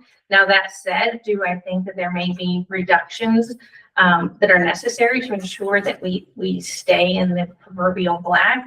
That may be the case. Again, it's all about right sizing and ensuring there's appropriate staffing to meet our student needs, and really looking at where we are spending money and being as efficient as possible. Director Sullivan, do you have anything to add? That's it. Yeah. So that's, and I think you see the additional 1% in the out years because we are trying to save money and budget accordingly in the current year. But I guess the view of the administration is this 3-year contract will allow us to meet our financial expectations of increasing each year to presumably 8% by the end of these 3 years. I mean, I was hoping we'd be there by the end of next year. As well as not have material disruptions to our course offerings, or is that not the, where does this contract leave us in 3 years? I mean, it's hard to say where it will leave us because I don't know what the state of funding is going to be in education. Well, assuming we get IPD. Yeah, I get nothing more. Yeah. Like, right? Those are the assumptions. I think I don't have a concern with this contract that we are going to diminish experience and program for our students. Might we have to move staff, reduce staff, do things with that? Sure, we do have to do that every single year. I'm not concerned, we'll have to have continued conversations around your objectives and our objectives in terms of where do we want fund balance to ultimately grow to, and what does that look like? All of those are going to be factors. If I didn't think we could continue on the positive trajectory that we are on, I certainly wouldn't bring this to you, these contracts to you. I think with the conversations that Director Sullivan has had and Director Adams, myself, looking at the landscape of, where we are, what we can do with budgeting around our enrollment, things like making sure that our enrollment projections are either right on or under. Those are the things that give me confidence that I think we're going to be able to do this as a district. So, I mean, just to drill down, our ability to meet our financial expectations, is it premised on ongoing open enrollment, or is it premised, will we be able to approve this contract, meet our financial expectations, and not be reliant on ongoing open enrollment? I don't know. I think ongoing open enrollment, I brought to you all as a way to maintain program and maintain opportunity. I would say in the landscape of our graduating classes are still gonna outpace our kindergartens by a wider margin than before. Those are the types of things where open enrollment is going to help us. So I don't anticipate, per our conversation at the beginning of this meeting, coming to you in November saying that we can just turn that off and say we don't need that at all. I think we're seeing some of the benefits of it, seeing where we're coming in. So I don't look at it as reliant, because reliant to me gets into 10% of our district of students who are coming in are open enrollment. We've talked about that, where Director Sullivan's been in districts where maybe they got too far over. So I'm not looking to go into that direction by any means. But I don't think it's been a bad thing so far for us on the financial side as well as the student program side.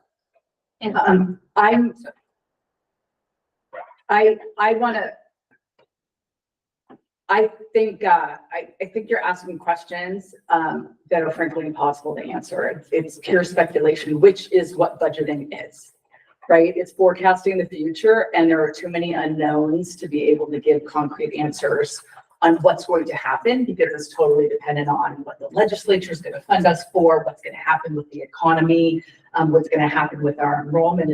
There's certainly things we can do to influence that.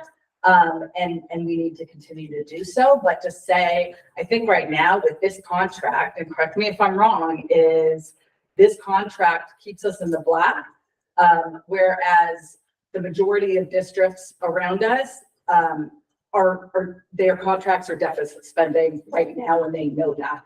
And by saying, again, correct me if I'm wrong, no one's correcting me, so I think I'm right on that respect. What I think is really important is that I want to express my heartfelt gratitude to our district's negotiating team as well as MIA. Our staff has all made tremendous financial sacrifices in agreeing to this contract. I appreciate it. It's something that I would do too, just in terms of what my value system is. And I know that the reasons are because they place our student needs and programs and health of the district ahead of making sure that the raise that they get is exactly the same as other districts. That when I think I can speak for at least, when someone makes a decision to go into a job like teaching, it's not based on the paycheck that they're going to be taking home. If it is, then they made a really bad decision. There's success and there's value from other places, and that's from the quality of life, the feedback that you get, and the engagement that you have with the community that you're serving. And I think that anyone that goes into public service, makes that decision. I think that I can't express enough gratitude to demonstrate that understanding the lines that the school board imposed on our administration to stay within so that we can maintain and increase our fund balance back to where it was, and back to a healthy level, I guess I should say, is a difficult road, and we knew that. And everyone, I think, is making sacrifices to do that. I think that what we should be challenging more than challenging this current contract is the fact that our union is not putting us in a position where we're having to sacrifice student needs and programs. For example, I could not decide if I was going to name names, but a very local, high quality district right in our area agreed to a higher wage increase. And next year they're cutting from a 7-period day to a 6-period day, mandatory across the board for high school. That's not what we want for our students. We could do that and we could pay our teachers more, but that is a detriment to our students. We could close 30 elementary schools and people would have to bus farther in order to pay our teachers more, but that's not good for students. We could make decisions to cut programs, whether it's extracurricular programs or offer fewer courses and a smaller range of math, for example, and not offer some of the advanced levels or some of the basic levels where students need smaller class sizes in order to meet their needs. But that's not good for students. And our union, in partnership with our district, recognizes that. And the union has said, we're willing to take less money in order to make sure that our students are provided for in the best way that we can. Now, we have an obligation too, and what we just talked about is all the advocacy that we're doing with the state and the federal government in terms of, well, I hate the word amply funding. I mean, I don't even know what that means, but fully funding education, which we know we're nowhere near, but it is easy to say, we're gonna pay for insurance, state, at the cost that the districts have to pay for it. There's no debate about that. They charge us a certain amount of money. We have to have insurance, pay for it, right? And we know that we're in the hole like $1.5 million a year or more. We're in the hole for other supplies. We're in the hole for utility spending. And we're able to be in the black because of our staff making the decision that they're not willing to let our students pay the price of not being fully funded. So again, thank you.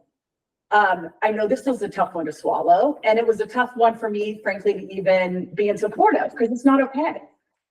When our legislature imposes these IPDs that they know is not fully funding anybody because it only pays for 2/3 of our staff, and that we're then having to pony up the rest of it, and they've decreased our ability to collect levy funding and other funds, we're having to play this game of moving things around and making really difficult choices. So thank you for not making us make even more difficult choices. I appreciate that it's a 3-year contract. Number one, because it's a lot of hard work to negotiate contracts for everybody, for everyone involved. It's very stressful. Having that predictability is so important. It's important for people's morale, but it's also important for budgeting, so that when Matt goes and is moving around numbers, he knows what he needs to get to in 3 years. So thank goodness we can guarantee our staff IPD. And we can do that, increasing our fund balance to the numbers that we want. Is it going as fast as we want? You know, I mean, I don't want to say I'm in a hurry. I'm in a hurry as long as it's fiscally responsible and we're meeting the needs of our students first. Did we get as far as we wanted to this year? No. But we also didn't get the funding that we were promised for special education from the state.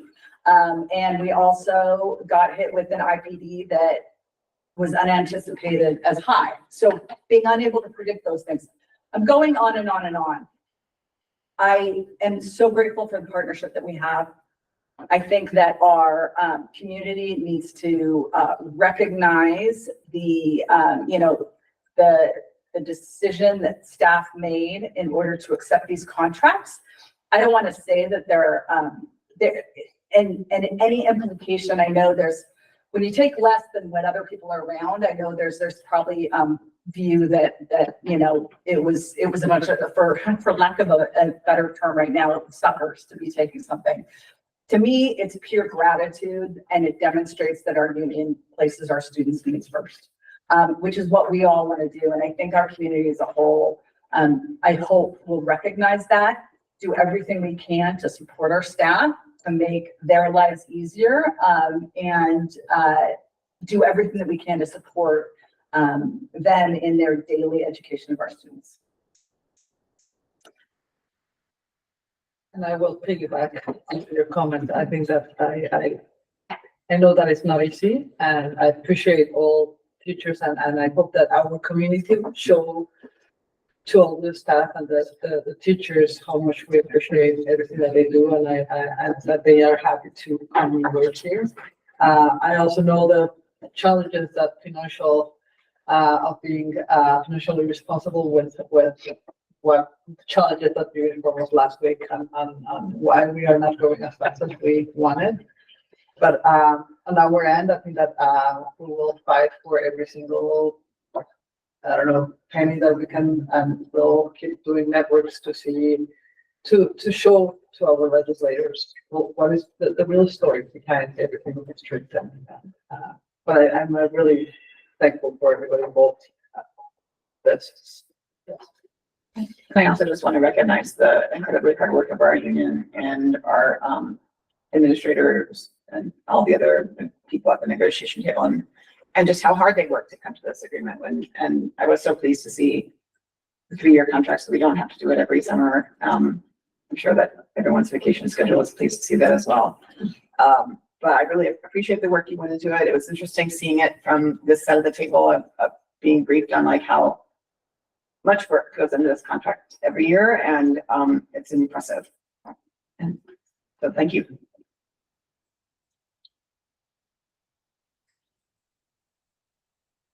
Do you have any other questions for me? I didn't go through all the details of the agreement. I know maybe Ty's online. I don't know if she can. Our director. Go ahead. Ty. Yeah, hi, sorry, I'm here. I'm just not chancing video because it keeps kicking me off. Yeah, I also wanted to just echo my thanks.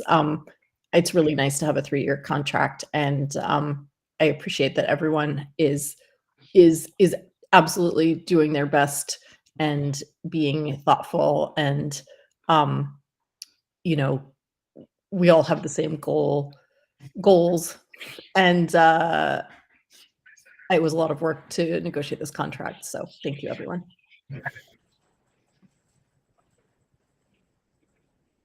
And yeah, I just wanted to say thank you, like appreciation to our teachers for sort of doing this, like, you know, taking on a financial burden for students is pretty hard. I mean, like teenagers can be kind of annoying, so it's pretty impressive that someone would be so like willing to kind of accept this, and I think it's just really appreciation to our teachers for teaching us and being so, you know, willing to do that even with lower pay. It's pretty amazing. If there is no additional question, comment, discussion, looking for motion on the staff compensation certificated collective bargaining agreement. so Move that we approve. yes. You can say what you want. Well, you can say it. I would be it too. Any additional discussion? Motion is to approve the certificated collective bargaining agreement with MIA for 24-25. All in favor indicate by saying aye. Students? Aye. And board? Aye. Any opposed? Say nay. Any abstentions? That contract is approved, 1050.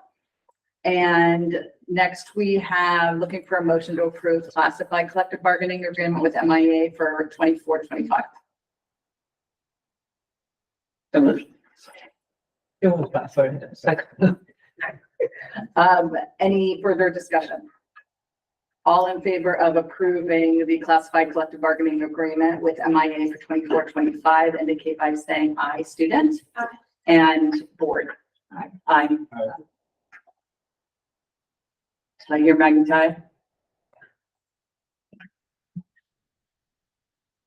See a thumbs up. Okay. Any opposed, say nay. Any abstentions? So that contract is approved by a vote of 1050. Thank you, everyone. That's always a challenging one. Can I just make one comment? Oh, I'm sorry. No, Yes, it's I okay. totally knew. No, I no, it's passed all it right. up, didn't I? In alignment with what you had said, we have 2 members who are here tonight who are at the table, plus Director Battersby, along with other educators and administrators who spend a lot of time on this. And having been at the table for a number of years, being not at the table, but trying to be close enough to really help and support, I just know how it's not just about time, it's also about energy. And just want to extend deep appreciation for both teams, and knowing that, you know, when we have greater cohesion and collaboration, our students stand to benefit, because that working relationship is really important. Sally and I have worked hard over the last couple of years to really try to collaborate and continue building that positive culture. We don't always agree on everything. We have conversations often where we see things from a different vantage point. We never disagree on what the mission is, but how to get there is sometimes different. But it's civil, it's respectful, and at the end of the day, we are all here for students and just appreciate Aaron and all of you. So thank you. Sorry. Thank you. Next up, we have consent agenda, looking for a motion to approve. So moved. Second. Any discussion? All in favor of approving the consent agenda as published, indicate by saying aye. Student? And board? Aye. And any opposed, say nay. Any abstentions? So consent agenda is approved by a vote of 1050. Sorry, getting a little distracted. Superintendent announcement. Just one quick announcement. We have an opportunity. We had talked about a study session in October to talk about Fundamental 1. And we have an opportunity to have a guest join us, education practitioner. I talked a little bit to the president and vice president about this. But I wanted to check on calendars because I don't know what your plans are. We do have a 3-day weekend for students and families in October. It's October 11th. I think it's a Friday. And I didn't know if you already had plans to go out of town as board members. If not, I'd love to do on October 11th in the morning, the study session with you, and then have this guest work with administrators potentially in the afternoon or others. So just wanted to check on calendars. And if you're out, I'll jostle around. You may already have plans. I might have plans for the 11th, but it shouldn't distract. Okay. I think I'm good. Checking. We don't have the 14th up, right? For Indigenous / I'm available on the 11th. I'm available on the 11th. I am.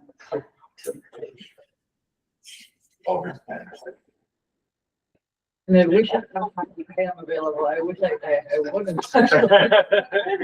I'll follow up with you towards the end of that.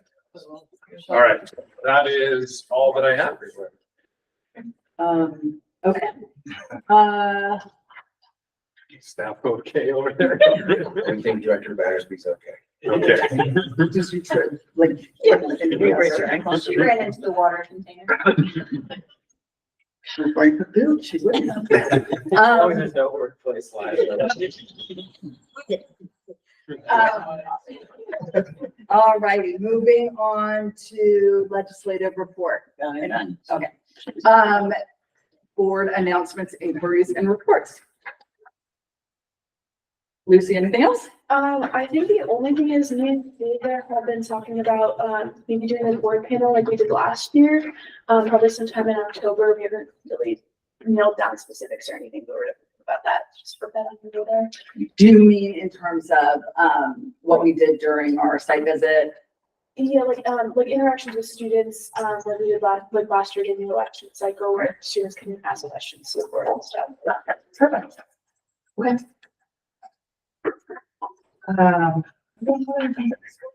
Yes, very, a lot of the work that's like. Yeah, that's it. Same thing.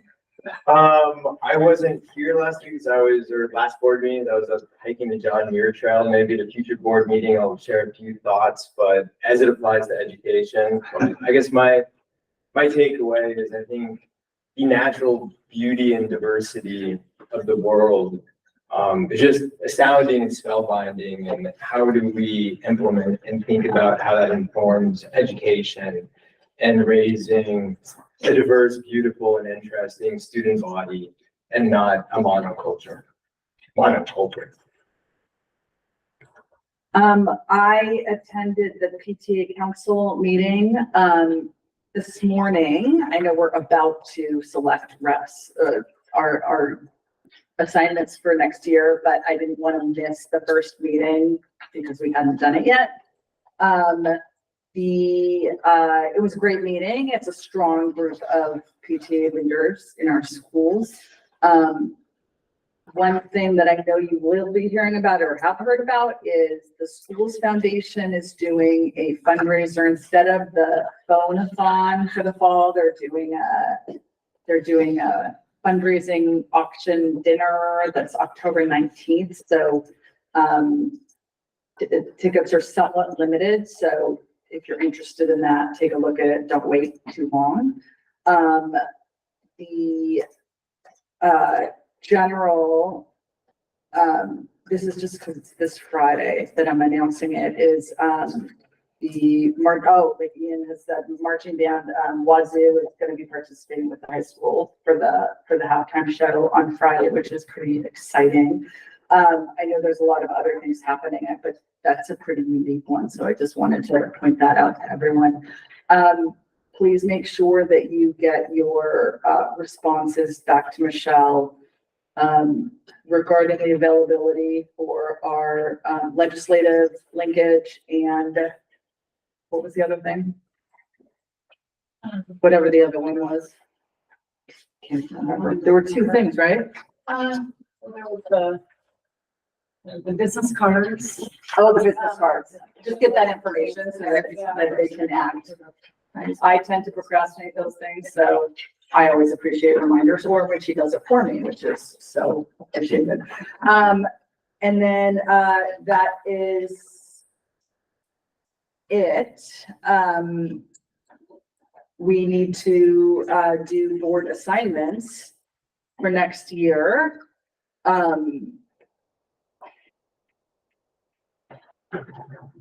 Let's, why don't we go around and everyone kind of say their first choice, for one that, you know, what their first choice is. And then we can kind of fill in the gaps. Michelle was kind enough to give us the dates and times, so pay attention to those. I know there's people that have restrictions on their schedules. And the PTA advocacy, are you guys both doing that, or is? Yeah, we're both, but we're gonna switch. Okay. Yeah. Hey, Deborah, Okay. sorry, did that get emailed out to us, or is that something that? On the agenda. It's on the agenda. Under 7C, there's an attachment. Oh. You want to take a sec to look at it? Yeah. It's pretty consistent days with the week. So I know you can't do Wednesdays, right?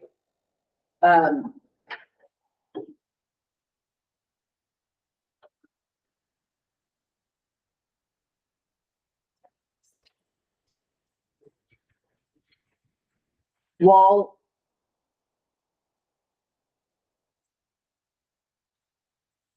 Are you looking at it? Yeah, hang on. Okay. Christina, what is there one that jumps to the top of your list? We do have the PT advocacy.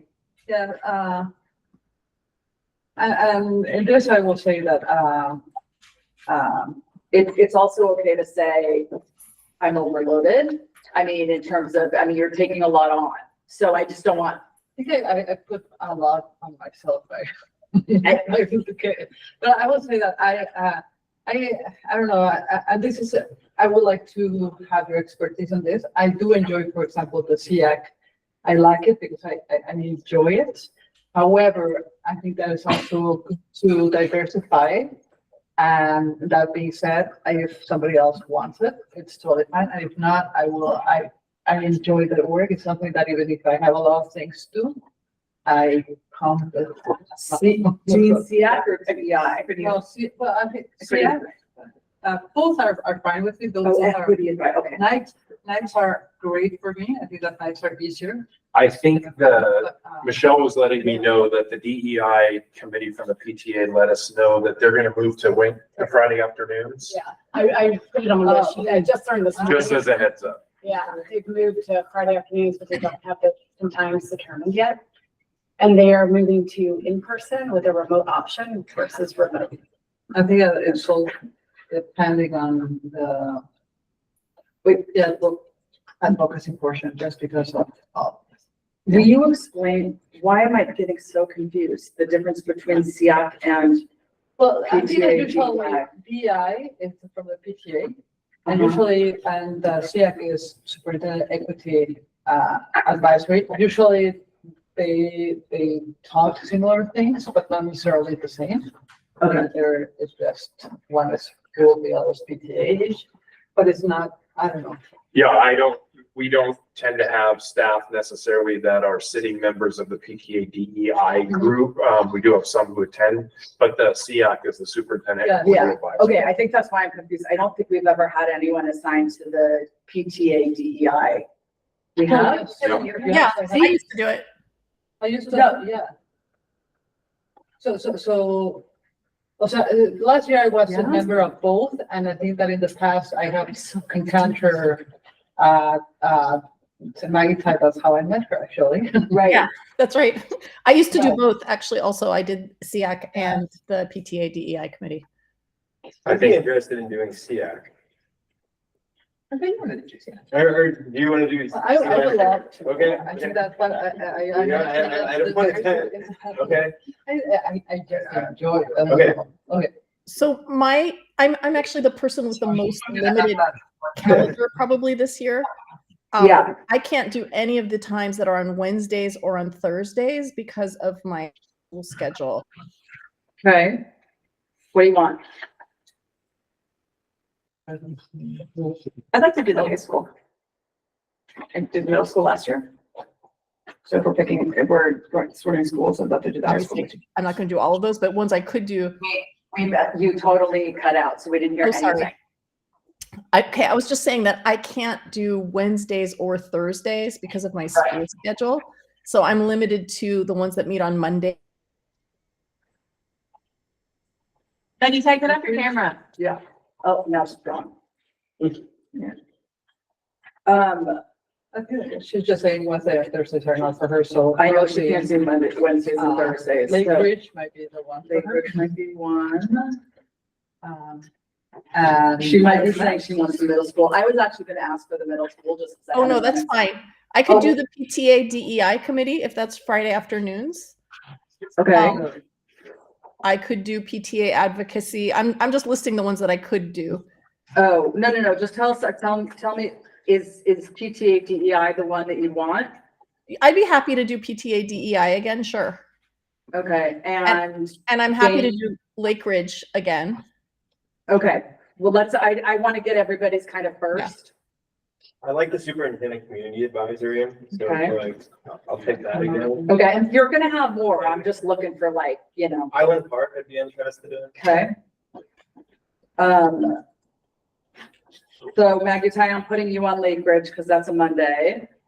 I actually said at the PTA council meeting today that it likely wasn't gonna be me, even though it's, arguably it's my favorite. I just feel like I get a lot of information, but I'm happy to defer it if someone wants PTA council.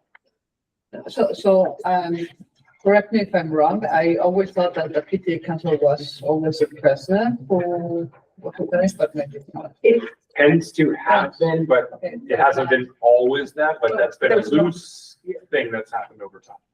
There's no rule for it. It is, PTA, so it's like I said to them today, it's the movers and shakers of the district as well as the community. So for me, it's getting the information straight from the sources and being able to have those dialogues, is what I really like about it, but I've done it. So, what? Well, you have, yes. But if you enjoy it. You sure? I am. Okay, so I'm gonna take that. Then we have, I can do West Mercer. okay. Dan, anything else you want to take? I can do Northwood if we're doing at the elementary schools. And, Wait, I'm sorry. You just said West Mercer. I wrote PG again. That doesn't make sense. But You said Northwood? I can do Northwood because Dan and Maggie Ty and all have elementary schools, we just team up that way. I think it's Okay. And then how about I take the middle school unless someone else is dying to? Is that?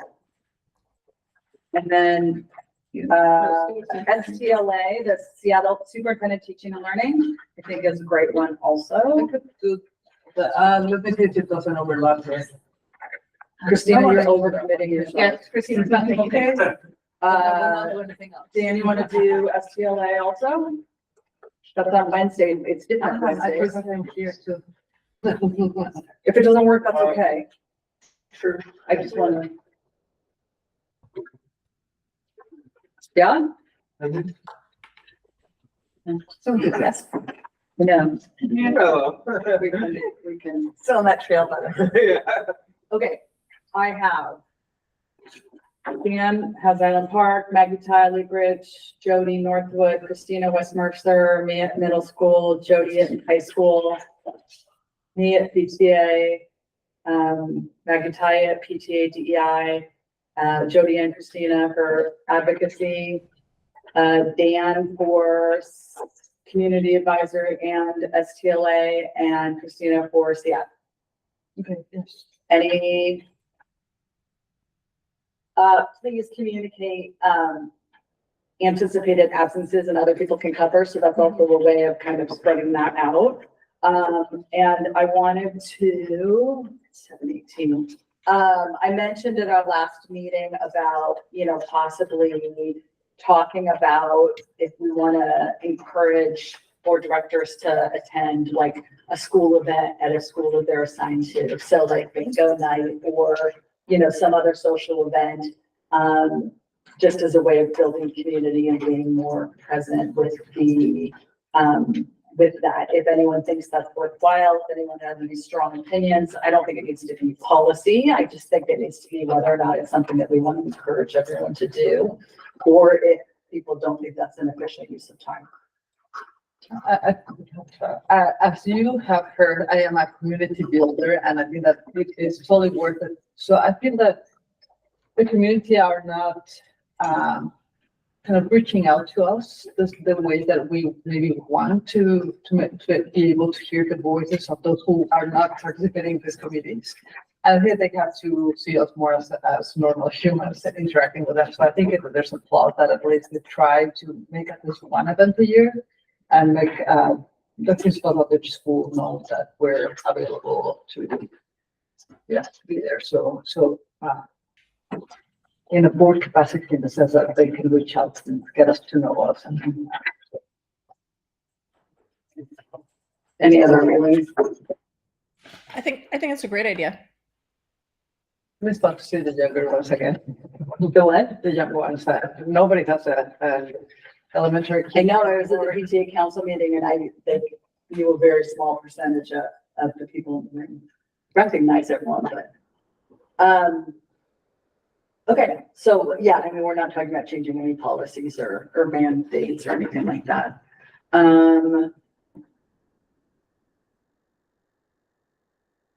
That's it. Anyone want to make a motion to adjourn? So moved. Second. All in favor? Stu? Aye. And board? Aye. 1050. And we are adjourned at 7:20. That's got to be some kind of record. Thanks all. All right. Still shining. Where you are. Yeah, probably the last One of the meeting things we'll I have sent that. Is it? Oh,